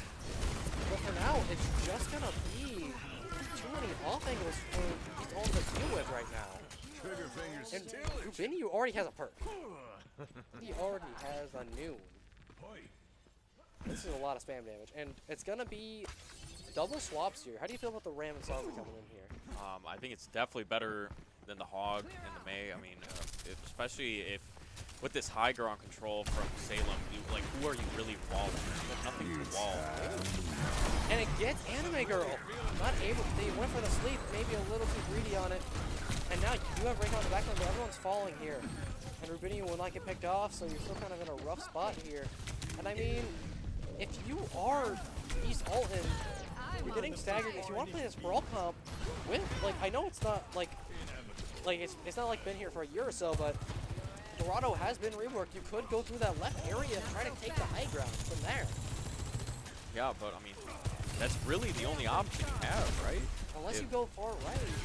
Yeah, like the only options you have are these really long rotations, and with only 4 minutes to now 2. I mean, talent might fall, but you have a Weaver pull. And there it is. Retreat is sustain. That's 2 ults out for Salem. But you can't really do anything with it if you're East Ult and you're taking too much spam damage. And I mean, Raycon trying to do his best in the back line here, but he's just one Sombra. Yeah, I think the spam damage is really what's holding East Alton back here. Salem's DPS are just putting on a masterclass of angles. It's just impossible to walk through without clearing them, and East Alton are just not responding correctly to it. I mean, you should be able to get a move up now. You have a nice look on the talent. And you do have Raging Rage on the off angle. And you get the Weaver. That's the kind of pick you need. You don't have to worry about a pull no more, and everyone's falling low on the side of East Alton. Rubinyu 1, Dreary getting low. And now you have Sleepy Joe able to move again. Be able to overclock in the backline. Dreary is hunting for a target. Everyone's half, but no one's gonna die until Anime Girl will fall. Rubinyu dropped for it, and it's an annihilation to counter. You pop the rush as well, just in case. The Coalescence coming out, it will not matter. You cannot save your Sigma from getting punched in the face. As Sleepy Joe, 40 HP to survive the Coalescence. Doesn't pop the Nemesis form, but you only have to worry about the high noon, and you have one of your own. And Raycon here, you cannot hold this EMP. You need to play up with it, and the second you see the high noon, pop EMP. That's what you gotta do, but I stand corrected as he just gets the cap for free for East Alton here, as the rest of I mean, Salem's not really trying to disengage or play the height, as Rubinu's on the high ground. Raycon will be forcing him out. He gets pulled, and that should give Sleepy Joe space to move again. Especially if Anime Girl can get on a good off angle here with an aid. If you can get, like, Raging Rage in your Ana up there, that'd be perfect, but so far it does not seem so. Yeah, and as you were saying with the EMP, Raycon falling with the EMP is not looking good for East Alton. Now Raging Rage off on an angle on his lonesome. I mean, I don't think you're angry at forcing out the high noon at least. I don't think so either. You don't really use anything on the side of East Alton, and you get out an ultimate from Salem. Hopefully now you could just take it back with the EMP, regroup his 5. Yeah, I just wish if he was on here, you could do something with a little more speed to it. You're really just kind of walking in and not able to really go anywhere that fast. And it's going to be a nice flux. It finds Raging Rain on the pull up. It gets slept, it gets hacked, it gets mated. He's getting hit with everything. The tree comes out, but it's going to be too late as Dopechick also goes to the Zen. It could be a Lady MP, but it might be enough to tell it to fight. But no, the tree heals are really, really just good. Thank God it doesn't get taken out by EMP anymore, though. Rubinyu goes a little too far. Does get pulled out, though, as Sleepy Joe has the Annihilation. And pops it, a 1v5. Drearius gets 2 with the clock. And what a chaotic fight. Drearius is in their spawn door, shooting him in the face. Yeah, the ultimates on the side of Alton just a little too late. We really need that EMP as soon as we got it to just take tempo. But I think Ruben on this cast is doing damage too quick. And now it's a high noon to counter Sleepy Joe. And Rubini will get down. It's a trade Raycon for Rubini, but I think getting rid of that cast is what you need. You can now take space pretty nicely, especially with Raging Rage on this high ground being able to force out the Weaver. And it's gonna be him not falling. Ghost Queen gets away. But you start to get pushing cart through second. You just have to contest this high ground here. If you can get Raging Rage up there with the high noon, this could be big. You have to also get Sleepy Joe in here. And you just have 45 seconds. Now you didn't close the last fight. You have to worry about double support ults. You need to find an early pick or just go up now. But it's not going to be so as Raging Rage falls low. It's a Coalescence on top of it. Everyone's falling low on the side of Esalton. And it's going to be a quick fight there. It gives you enough time to get a touch, though. You have a clock to worry about, but you have a Transcendence now from Dope Chick. That should help you out a good amount, as Anime Girl also goes with the Curie. That'll help with Suzu. And, I mean, you got to get there fast, but who are you going to go for? I'm not sure. Hopefully we could get a touch out here. Maybe the Sombra touch. I mean, we really just need Sleepy Joe to pop here with the Annihilation. You had to pop the Transcendence just to move. And the high noon, it's on a decent angle, but the tree's in his way. He finds Safa, right? No, he doesn't fire. He doesn't fire his gun, lets the Moira get away. And it's going to be Sleepy Joe left. The Annihilation against the world, trying to survive the overclock. It's not gonna happen. The Ram falls as Salem will go to the finals. And East Sultan will be going home. As Salem gets another 3-0 here in our third game of the day. So that's just unfortunate. A few misplays there, but I think it was just really good gameplay from Salem as well. I mean, there's Darius again putting in a lot of the work with Rubini there for the Salem team. Yeah, I just really want to highlight Salem's DPS. I think they're really key to this victory, as we see, like, Darius with this overclock, completely wiping East Alton. It's putting on a masterclass hit scan performance in terms of spam damage and just map control, like really making East Alton have to work super hard to take anything from them, any cart progress, any objective progress. So yeah, and that means that Salem will be playing Stillman Valley for the finals, which they lost previously in the previous matches, why they're in the losers finals. But for now, that matchup, I don't know if we'll be casting that or if it will be later or not, because it's not the grand finals. But then, for news in your large school bracket, it looks like Naperville North will be in the finals against the, it's going to be against Glenwood, and Springfield will be eliminated. So, for your finals matches, you have Naperville North versus Glenwood, and for your lower brackets, you have Salem versus Stillman Valley. So, with that, we will see you in the next game. I don't know which one it will be, but I hope you stay around. We got more games and the grand finals on the way. So get snacks, get drink as per usual, and we will see you in match number 4 later.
All right, ladies and gentlemen, welcome to your upper bracket for grand finals for the large school stage for IHSEA. We have Naperville North versus Glenwood. We already casted Glenwood earlier today, and Naperville has coming in with the advantage with a 1-map lead. So currently 1-0 for Naperville, and we're going to be going to Ilios for map 1.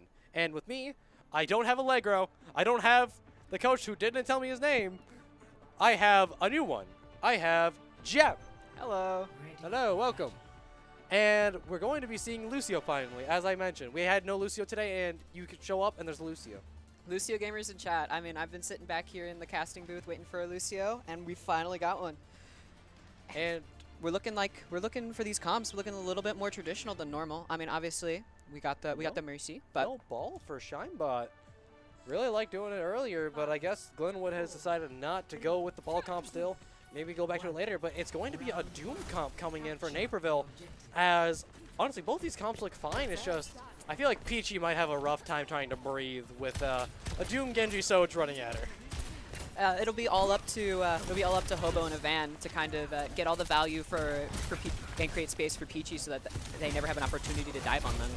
And also Shinebot, but I don't know how much value you're able to get. Also, you almost get poofed off the map. And Rush is gone down as you have Buzz Lightyear in the backline, going to the stars as he finds Minakami, but will get brought down by Water God, the Genji, who has been having a really nice day today. As you still have Doomfist alive here for Naperville. I'm not going to even try and pronounce the name because I don't know Korean. So you do have point being flipped here for Glenwood, and you get it. That's good for you.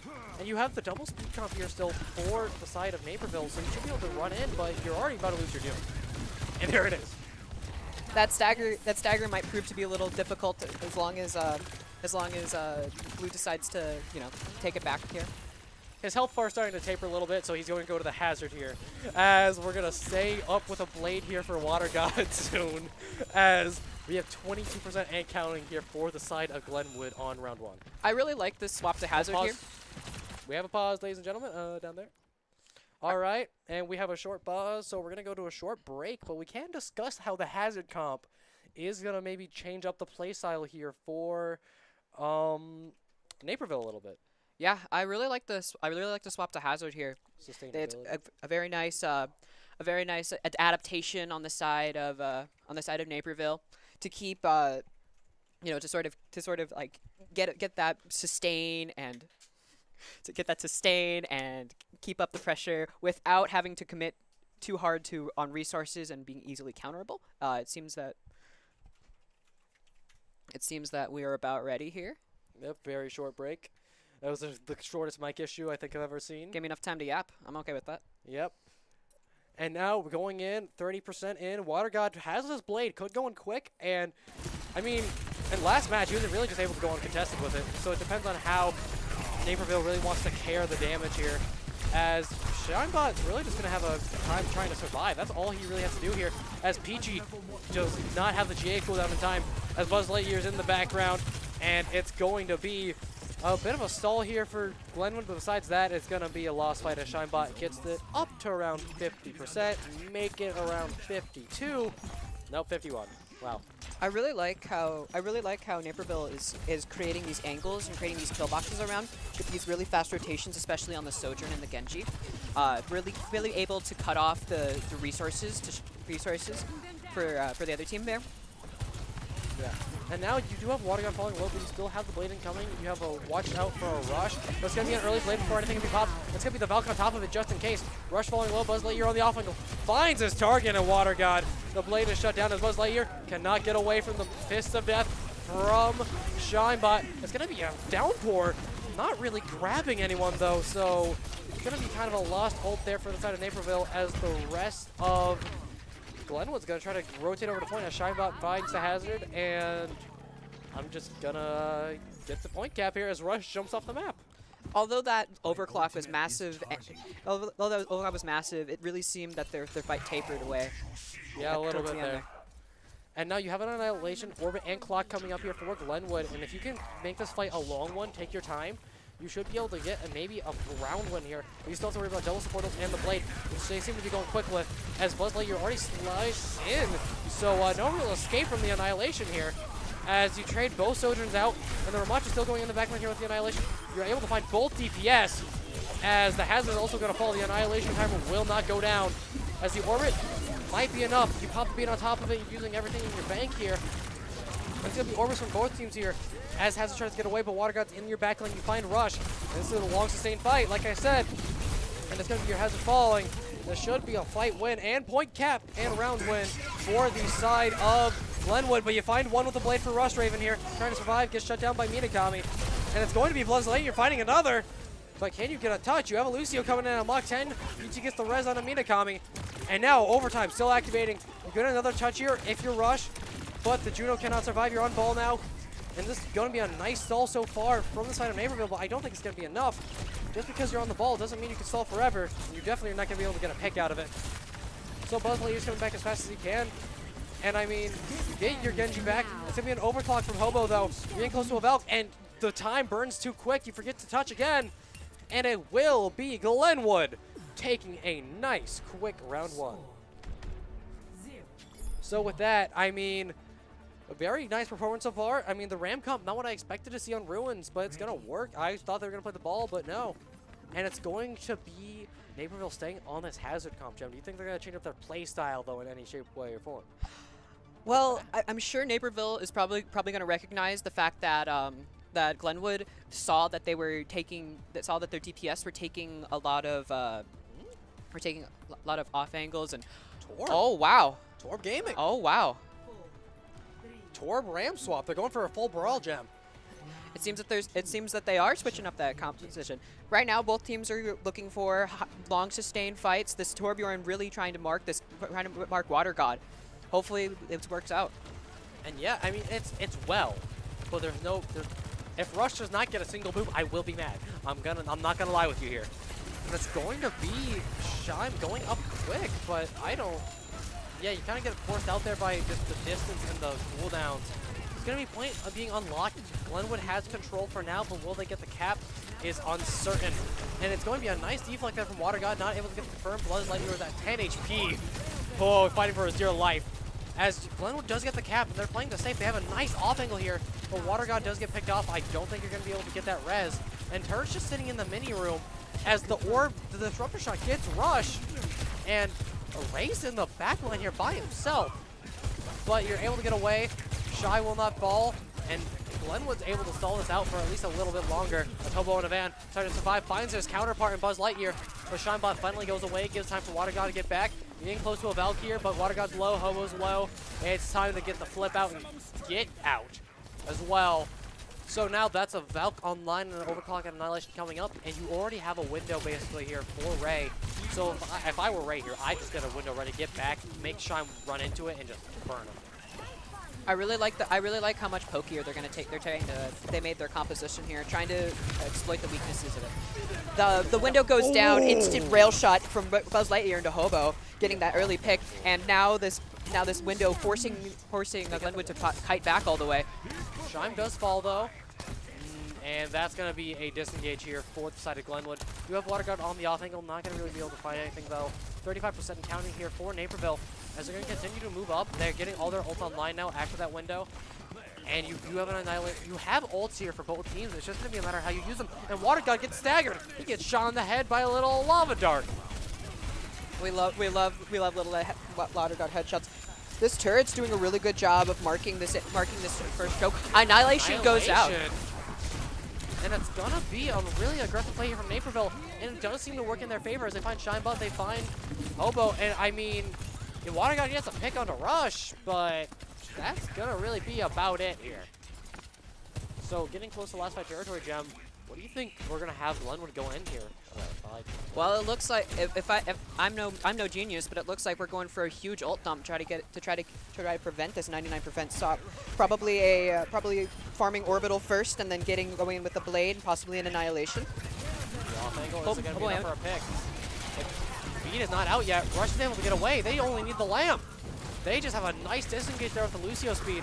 It's going to be a nice set of missiles. As the overclock is the counter. You have the annihilation on the point. Glenwood does get the flip, but I don't for how long. You have an Annihilation, you have an Orbit. It's going to be able to keep Shinebot up. Even if you lose the Annihilation, you have a Nemesis Form. It's going to be a multi-core. You have an Overclock from Hobo and Evan. No one's finding a pick here. You get one, you get trade, but the turret's going to be able to get a pick as well.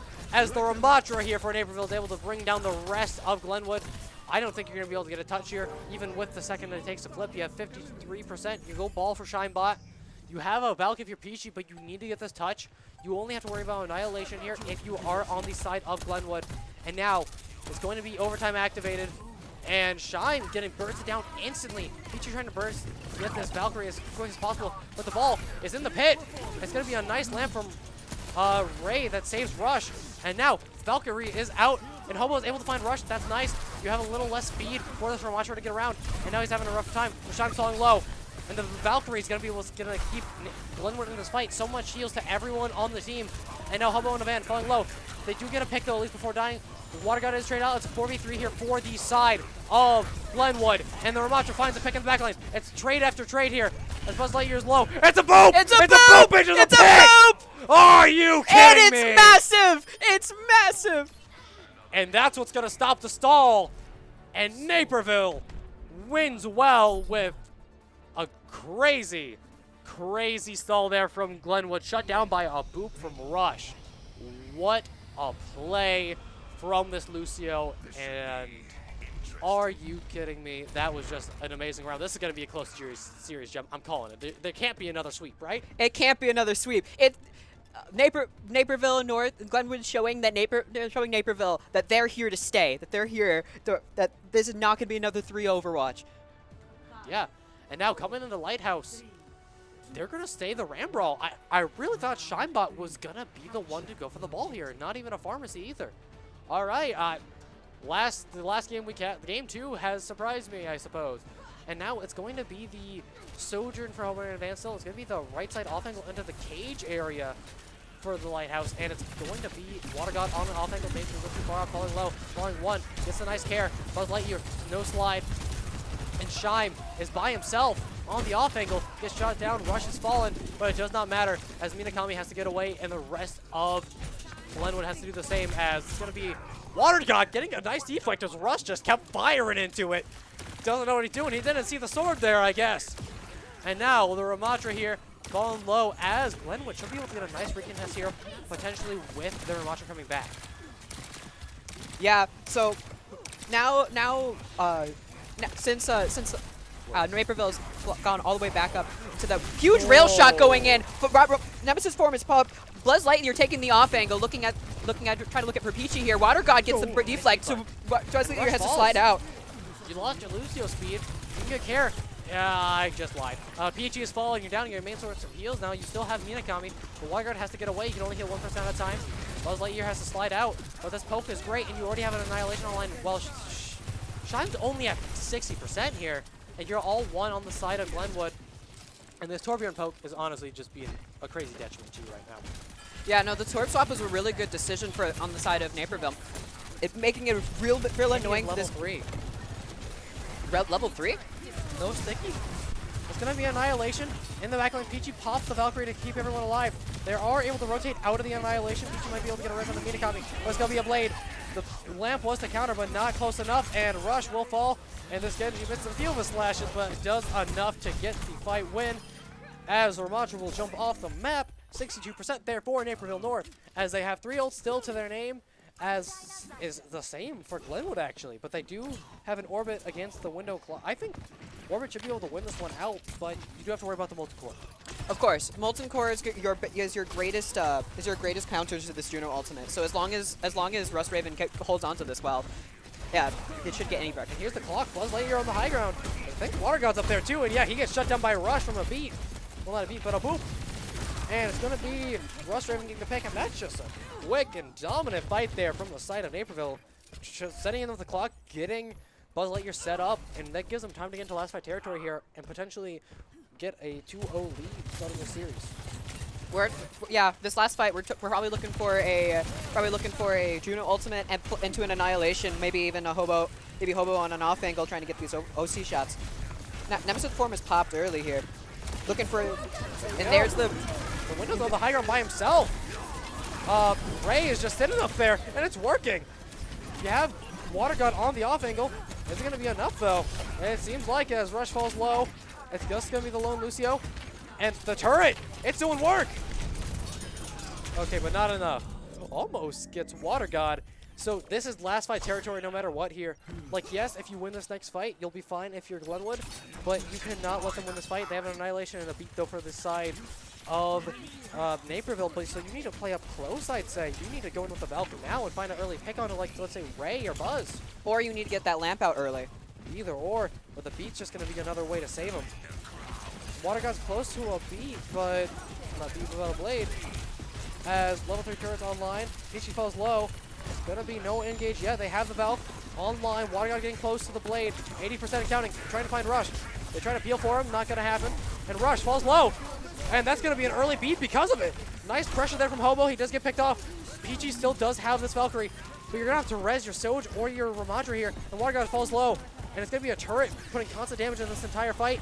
99%, you get the overtime. You still have to stall, though, as Minakami is going to survive. Water God pops in the blade. You get Buzz. And you're going to stay alive with the Valve for a little bit longer, but it's an Annihilation on the point. Finds Minakami. The ball on the point.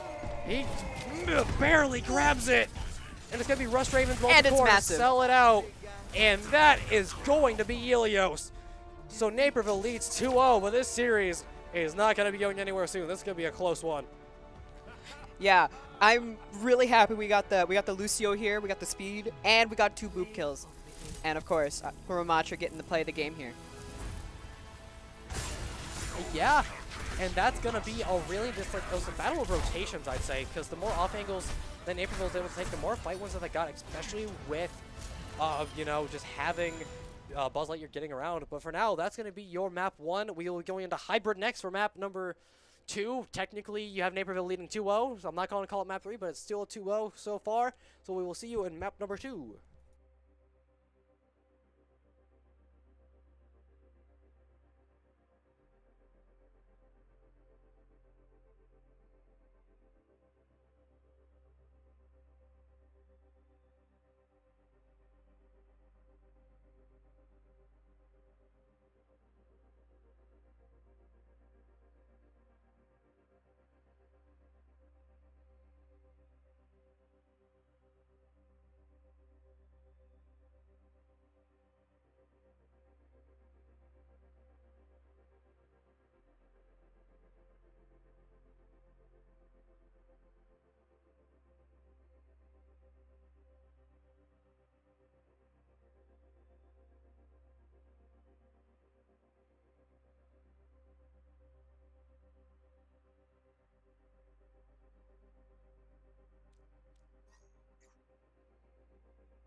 And welcome back to your second map of our larger school, I was going to say upper bracket, large school grand finals, as Naperville leads 2-0 against Glenwood. And yes, I know it's 2-0, and we're round 2, just don't question it, it's map advantage.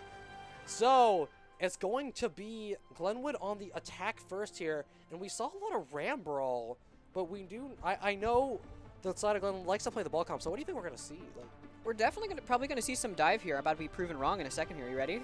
Yep. Yes. Wait, dive. Oh, there we go. There we go. There's what I was waiting for. There's the Glenwood dive ball comp from Shinebot here. And with the Mercy Pocket. However, Naperville North is sticking with the same comp. They don't like ball. I mean, and their comp sure shows it. These guys do not like Glenwood's ball. They're like, all right, we're gonna shut. I'm surprised I don't see a Sombra on the field at this point. Yeah, get the Sombra out, get the Bastion, get the Zen Ana. get the Brig out. Wait, Like, Brig Ana, that's my bad. I just like Discord. hey, you know, I got the new Mythic Zen skin. I just like shooting orbs. got the Pichu.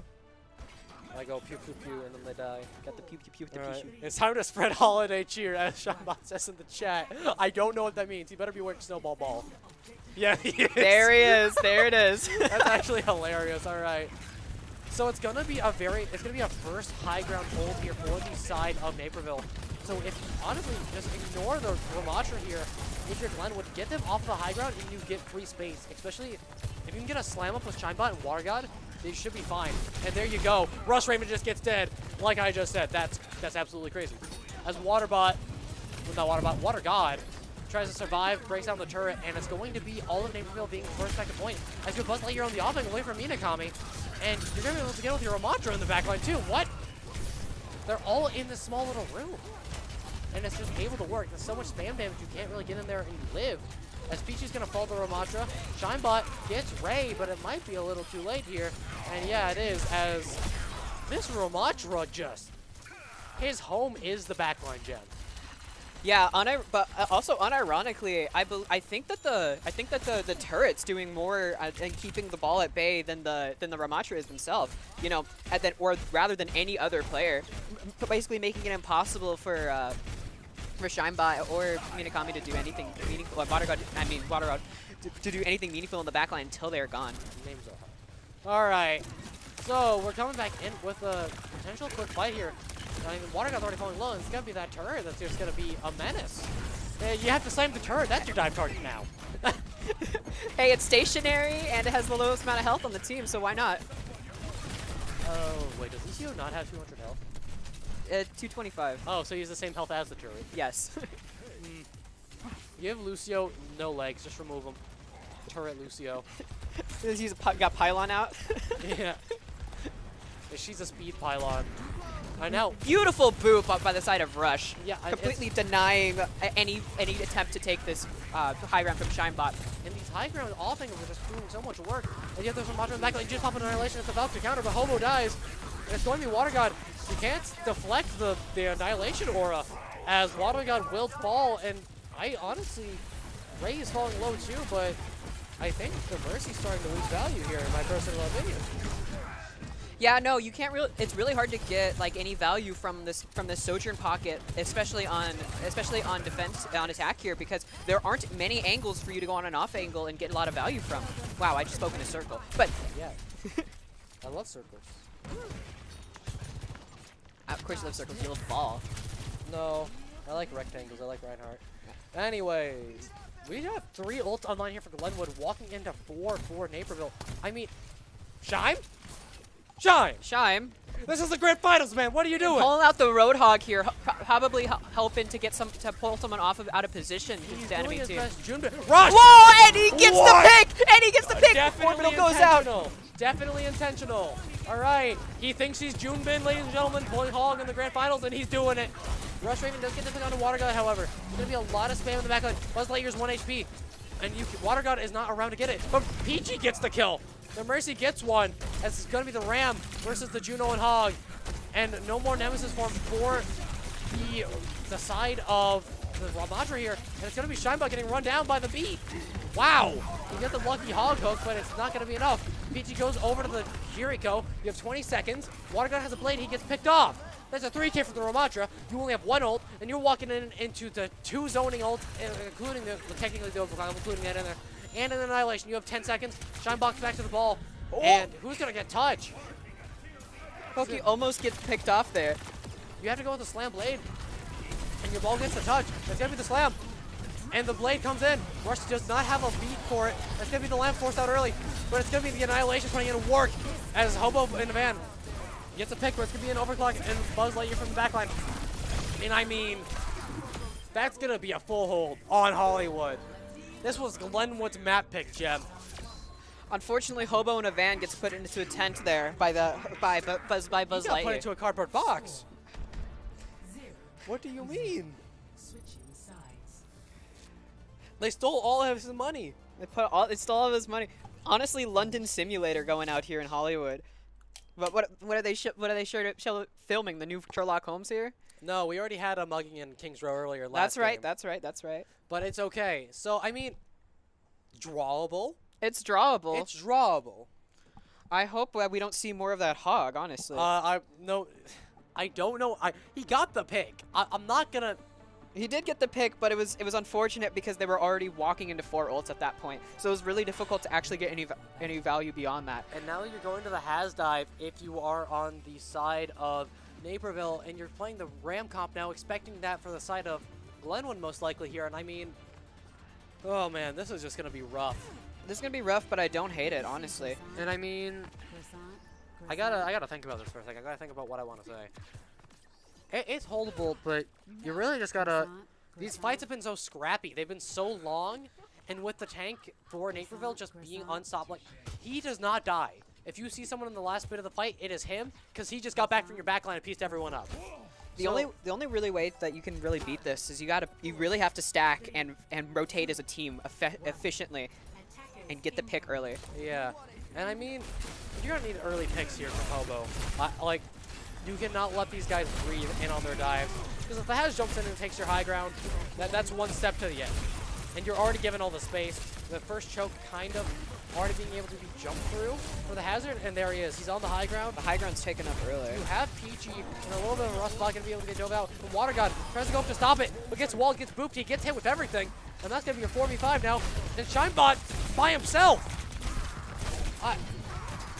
Oh boy, it's going to be a rough one. Everyone's half Shinebot falls, and I mean, is that wrap for Hollywood?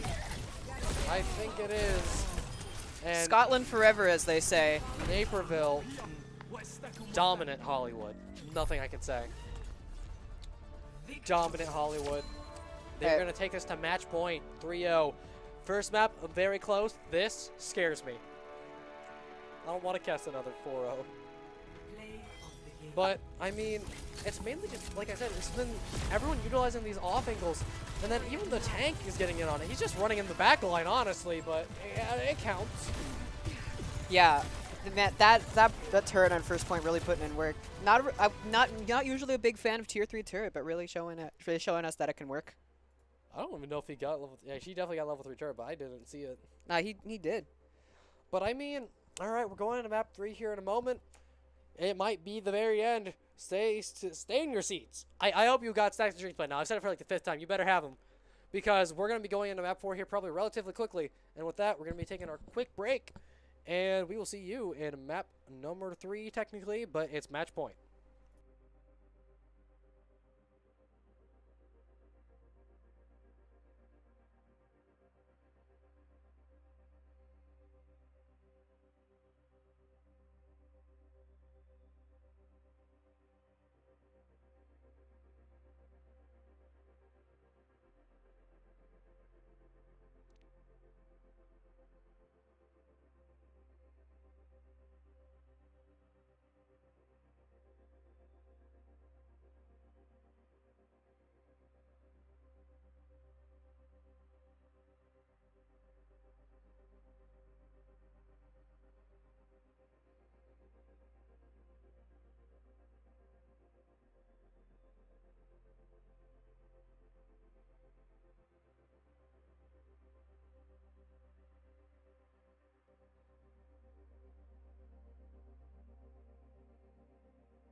Ladies and gentlemen, welcome back. We are at match point right now in your large school grand finals. Naperville leads 3-0 against Glenwood. And this might be the end of the road, Gem, as we have Shambali coming up for the third map of the day in this grand finals. And if Naperville keeps this pressure coming, it might be donezo. I don't know. Glenwood put up a really good showing on Ilios. Anything's possible here. Nothing's completely confirmed before. Peachy's on Ana. Oh, we're getting that double flex, hyper sustain here. No Curie to stop the nade. This might end up going really well. I mean, of course, you still have the Torb on the side of Naperville, so we're still got to look out for that marking. But hey, this Ana's going to provide a lot more value than the Mercy before. Yeah, and I mean, this Nanoblade could go kind of nasty. And it's going to be the same comp. So also in the meantime, I'd like to thank our sponsors. I know one of them's Respawn, and then we also have Premium Jersey Designs and Guardian Pro Line? Yeah, Pro Line. Yeah, so thanks for our sponsors, and also by League OS. So thank you for that. And then anyways, let's get into map number 4. I just thought I had to plug that once at least. All right, so we're going Water God almost already getting picked off straight out of spawn. And I mean, let's just hope Peachy doesn't get railgun in the face. I mean, that's all you can really hope for. Shinebot going for an early roll through here, but Ryan booped. Rush going for the boop, messing up that rollover. It's gonna be a nice slam. If you can, but no follow up. I really gotta think Water God and Shinebot have to communicate better. But it's a nice boop off of the high ground, forces everyone off. Water God's falling low, and Ray has to use that lamp early. But Water God does. Oh, sorry, hiccup. Does fall. Honestly, Shinebot moving them into the Piranha pit, but the Piranha's teeth were not sharp enough. I think they might have been DT. Either way, Shinebot's still trying to force the best he can. Like, they're making people turn for him. But I don't think the rest of the team's able to get into the position due to the Sojourn poke and the Torp poke to really get in with Shinebot here.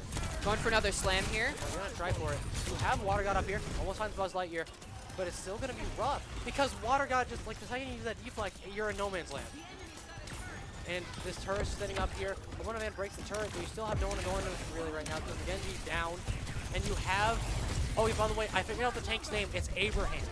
And that's definitely not what it translates to in Korean, I don't think, but it is Abraham for the Ramatra. So that's what I will be calling him by because, yes.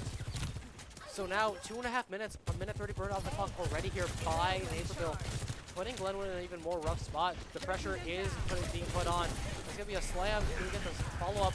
No, it's just a barely missed shot on the Rush. As Hobo and Event has to disengage, he's getting a punch in the face. And Rush is playing up, but you can't get the slam counter. Rush falls low still. The Genji from Water God. Rush goes down. That's going to be a lot of speed. And now you have no speed out for the rest of Naperville here. As Ray falls low, but Buzz Lightyear's on the high ground still with his turret with the help of Rush Raven. They're able to get it. And it's the mine from the high ground to get rid of him. Honestly, the boop?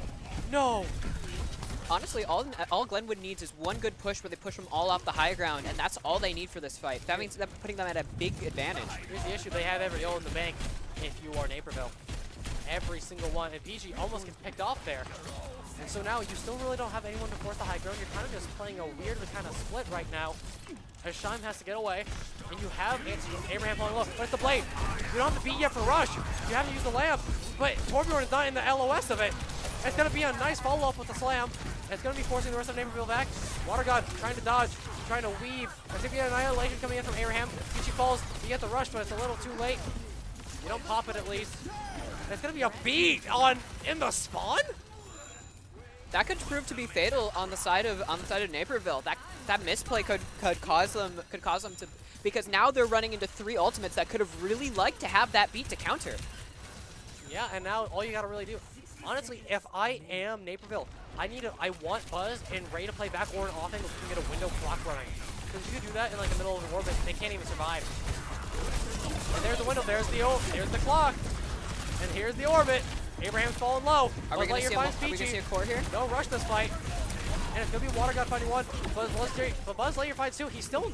okay, no, he does get picked off. Water God finds another. The Genji finding two. It's a 3v3. Rush Raven finally falls. But it's the turret finding Water God even in the death of Rush Raven.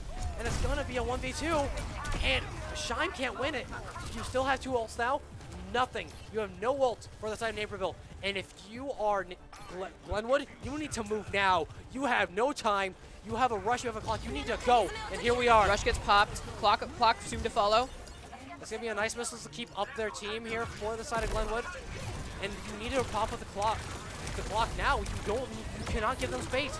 Because now Abraham, he has your Annihilation that has done so many fights for Naperville. Here comes the clock.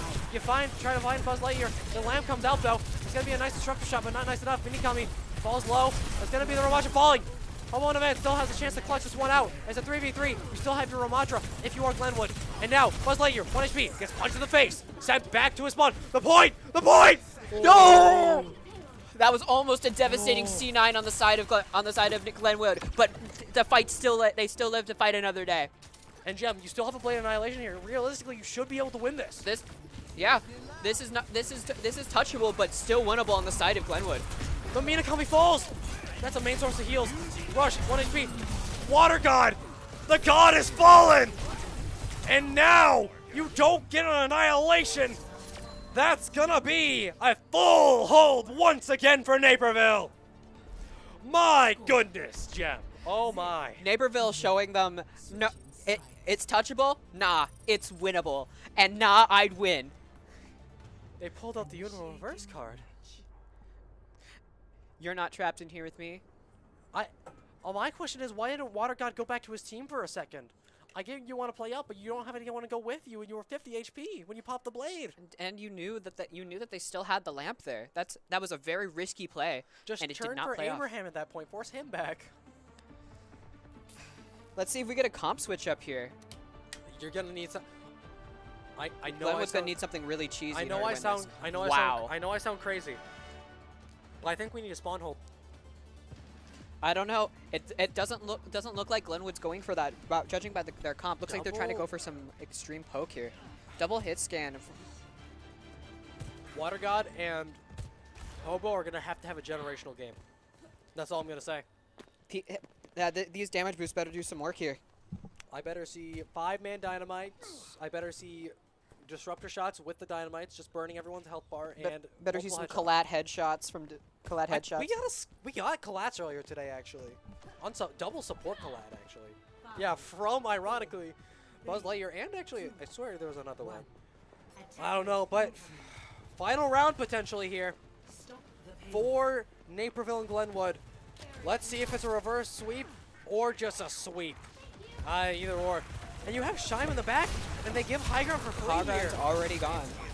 But Shime does get the pick, but you're in the back line, man. This isn't just a random match. This is the grand finals. Come on. You have 3.5 minutes now.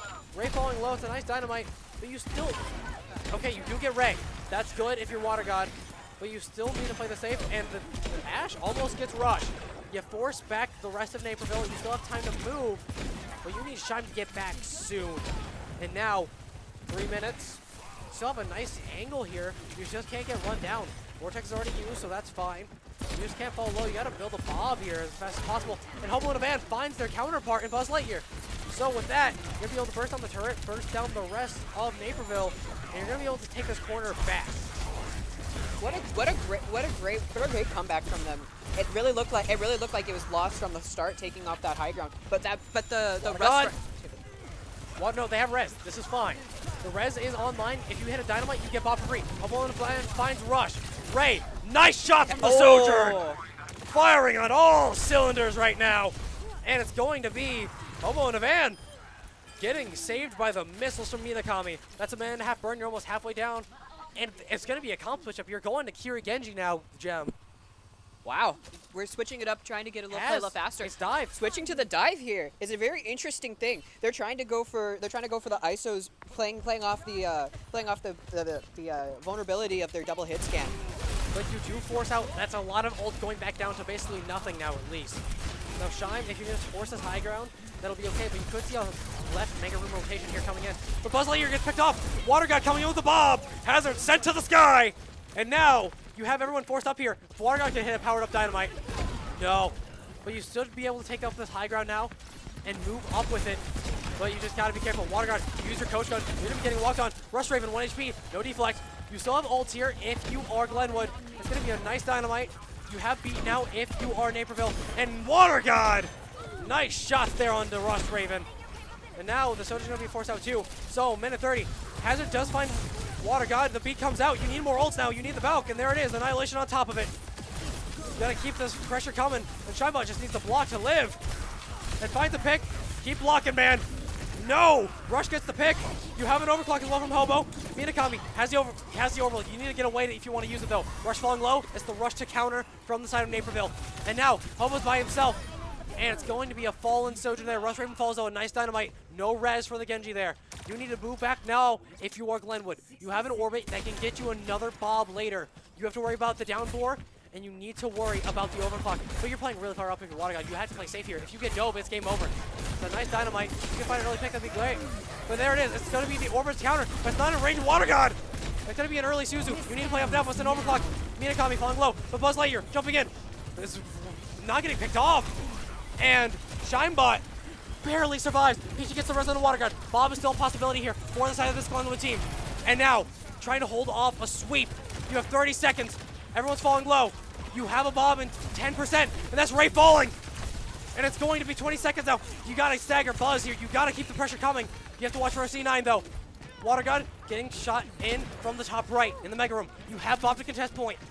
This is doable. You have 10 seconds here. Rushing close to a beat. Rust Raven has the blade, but now you are set up on this high ground. You are in a good position here for Glenwood. And here you go. Here, Bob incoming. Let's see if he can do something here. Can he save this series? And now Bob's holding everyone back. You have Abraham falling. Shime drops early. And Water God finds a pick. Water God finding 2. And the DPS will come through. You're not done yet, Gem. It's not over. It's not over. Glenwood showing North Naperville North that it's not over yet. They're not down and out. Water God, not only the god of water, but the god of bullets, god of clicking heads.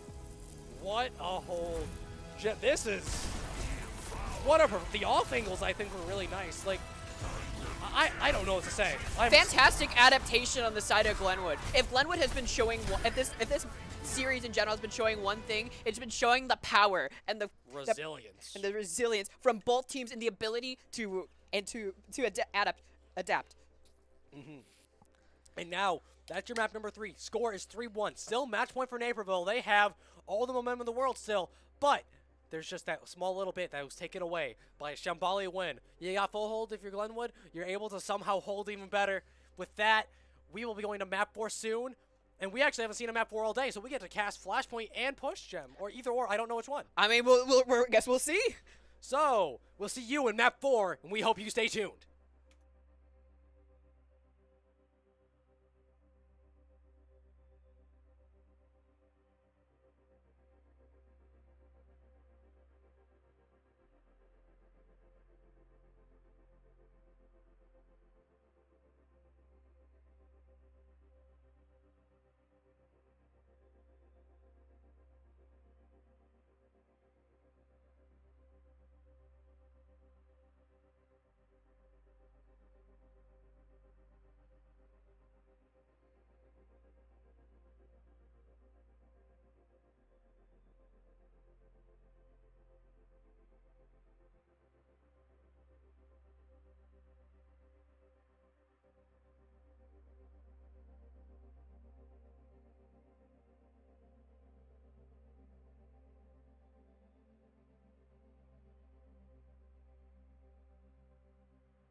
And welcome back, ladies and gentlemen, to your fourth map. Finally, we get one, and it's leading 3-1 in Naperville North. But after Shambali Monastery, Glenwood is holding on for dear life. They played out of their minds, but now it's the map pick for Naperville, and we're going to Esperanza for push. So, I mean, I haven't seen push all day, Jem. I'm going to be real. And then this is a hazard map, so you'd think Abraham and the rest of Naperville would be fine here, but let's see what both teams actually come out on here before I keep talking. I mean, it's also a ball map. I'm going to eat my words in a second here because they're going to play Ramatra. Ready for it? They're going to play Winston. They're going to play Winton. You ready for the Winton? That's... I was right. Okay. They're staying Ash. I do not mind this pick. Hey, you know what? Water God put in the works this last map, so I don't hate what they're trying to go for here. Yeah. And I mean, Shineball on the ramp, I mean, it's still pokey. You're just really going to have to make Cart an emphasis, I'd say. Yeah, it's going to be kind of tough to play around this because it'll be very rotational heavy, and you know, and the side of Naperville is just going to be much faster than you. So it's going to be a really down to execution here, and I'm really excited to see how this is going to turn out. Yeah, and I mean, it's double speed on the side for Naperville, so they're going to be really fast. Like, they're going to be fast, but not really the most, like, they have survivability, yeah, but if you start shooting them all at once, they're going to fall over. And it's going to be high ground taken by Naperville. Abraham, oh wow. Okay, that's quick. It's going to be really rough for the rest of not Naperville, Glenwood here to survive because of the, you really just got to manage all the high grounds at once, and you really don't have the mobility to. If I'm going to be honest, I don't know how... Shinebot, please, no! To be honest, I don't know how Glenwood wins against this comp on their comp currently. I'd say stay the DPS line, maybe go back to Genji, but go to ball. You can't, like, the Juno, it's diveable. It's diveable. It's just, you can't let them take all the space for free, and with the comp you're running, it's going to be difficult. And Bud Lightyear is going to find Water God because they just get to high ground for absolutely free here, as PG has probably also disengaged. Buzz Lightyear getting the early pick on Obo and Avant here, putting them back in the box. I mean, like I said, the Mercy's going to have a rough time here, like I said before earlier in the series, so it's going to be a little rough. But, and Jeff, you already have checkball. I mean, yeah, once again, like, it's going to be really tough. Getting, yes, this team's out-pokeable, but you have to actually get the angles first, and Naperville is going to do their very best, and they're doing a very good job of preventing that. I think Water God needs to go onto high ground here to get a better advantage point. Goes for the early dynamite, and Shinebot pops Nemesis Form early to go trade the backline, but there's no one in sight, and he's already dead. He's gone too far up. There's a hazard, man. You gotta realize the walls. And now, I mean, Water God's trying to get away, but Peachy, Mercy, not so lucky with a nice wall there from Abraham. As the hazard is gonna get two, and Jem, you're almost already at the 100-meter mark. Hey, the ball is swapped though. Now the ball is gonna have a much easier time sweeping people off the high ground for isolations, and which will really help out the DPS. Slam early, and roll out. Hey, you slide in if you are Buzz Lightyear. You're falling low. Can the ball get the pick? No. It's gonna be the downpour gets two at least, and I think the swap's gonna come out a little too late. Like, you're getting ults now if you are Glenwood, but you almost just lost your Mercy and spawn. And now the ult eco is looking really bad on the side of have an orbit. On the side of Glenwood though. You gotta pray Bob does something. Bob has to do something here. No! Oh, he's dead! And it's an early pick on the Water God from the side of has the Buzz Lightyear. Valkyrie. Peachy has a Valkyrie. It's salvageable. And there's the res. You might lose Hobo in the process. You're popping every ult in the bank. You can't use anything. And that means Naperville just gets to disengage. Yeah. For free. The ball's there for the kite, but the kite only, And and now they you go can for go the with your own. re-engage at the end there. And it's a Water good got one. picked out early. It was a really good re-engage. It's an overclock. You have a beat if the overclock comes up from Hobo in a van. And, oh god, this is... Your Sojourn gets walled off. Water goes to the Genji. It was too little too late, I think. I mean, it's going to be 5 meters in a second, and it's going to pop up right about now. There it is. You have to get the touch. It's going to be the ball. Overclock though. Hobo in a van. Finds one. The hazard, going to be a good contest, and Ray will get the picks. Peachy gets the res on the water gun, but it's going to be all. The Mercy falling low. You have a rush coming in. You're not going to be able to get it. Inakami falls. You have no supports.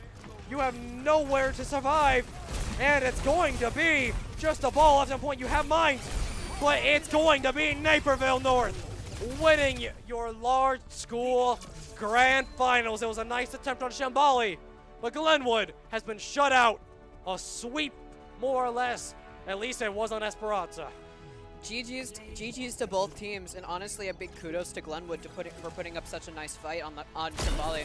While the other 2 maps it seemed to be pretty dominant, Glenwood showed that they have actually they have the staying power. They deserve to be here. Yeah. And with that, I mean, there's your large school grand finals. Naperville North wins 4-1 against Glenwood, and I mean, I don't really know. I've been giving MVPs occasionally, so I think I'm gonna either give it to Abraham or the Soj, which I just forgot that I just left. I can't remember. Hobo and not Hobo. No. What I forgot. Buzz Lightyear. Buzz Lightyear.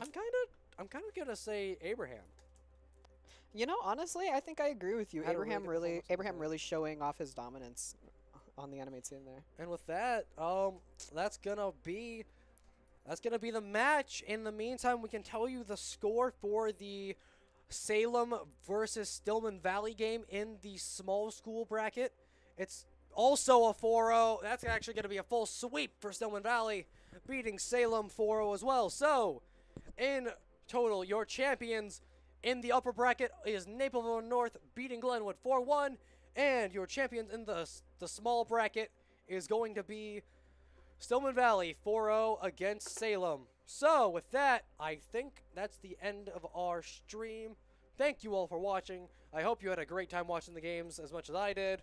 Sorry, there's a little bit of 3 Overwatch, but it's okay. And with that, goodbye. I'm Dusty, and this is Jem. Hi. And we hope you have a good rest of your day.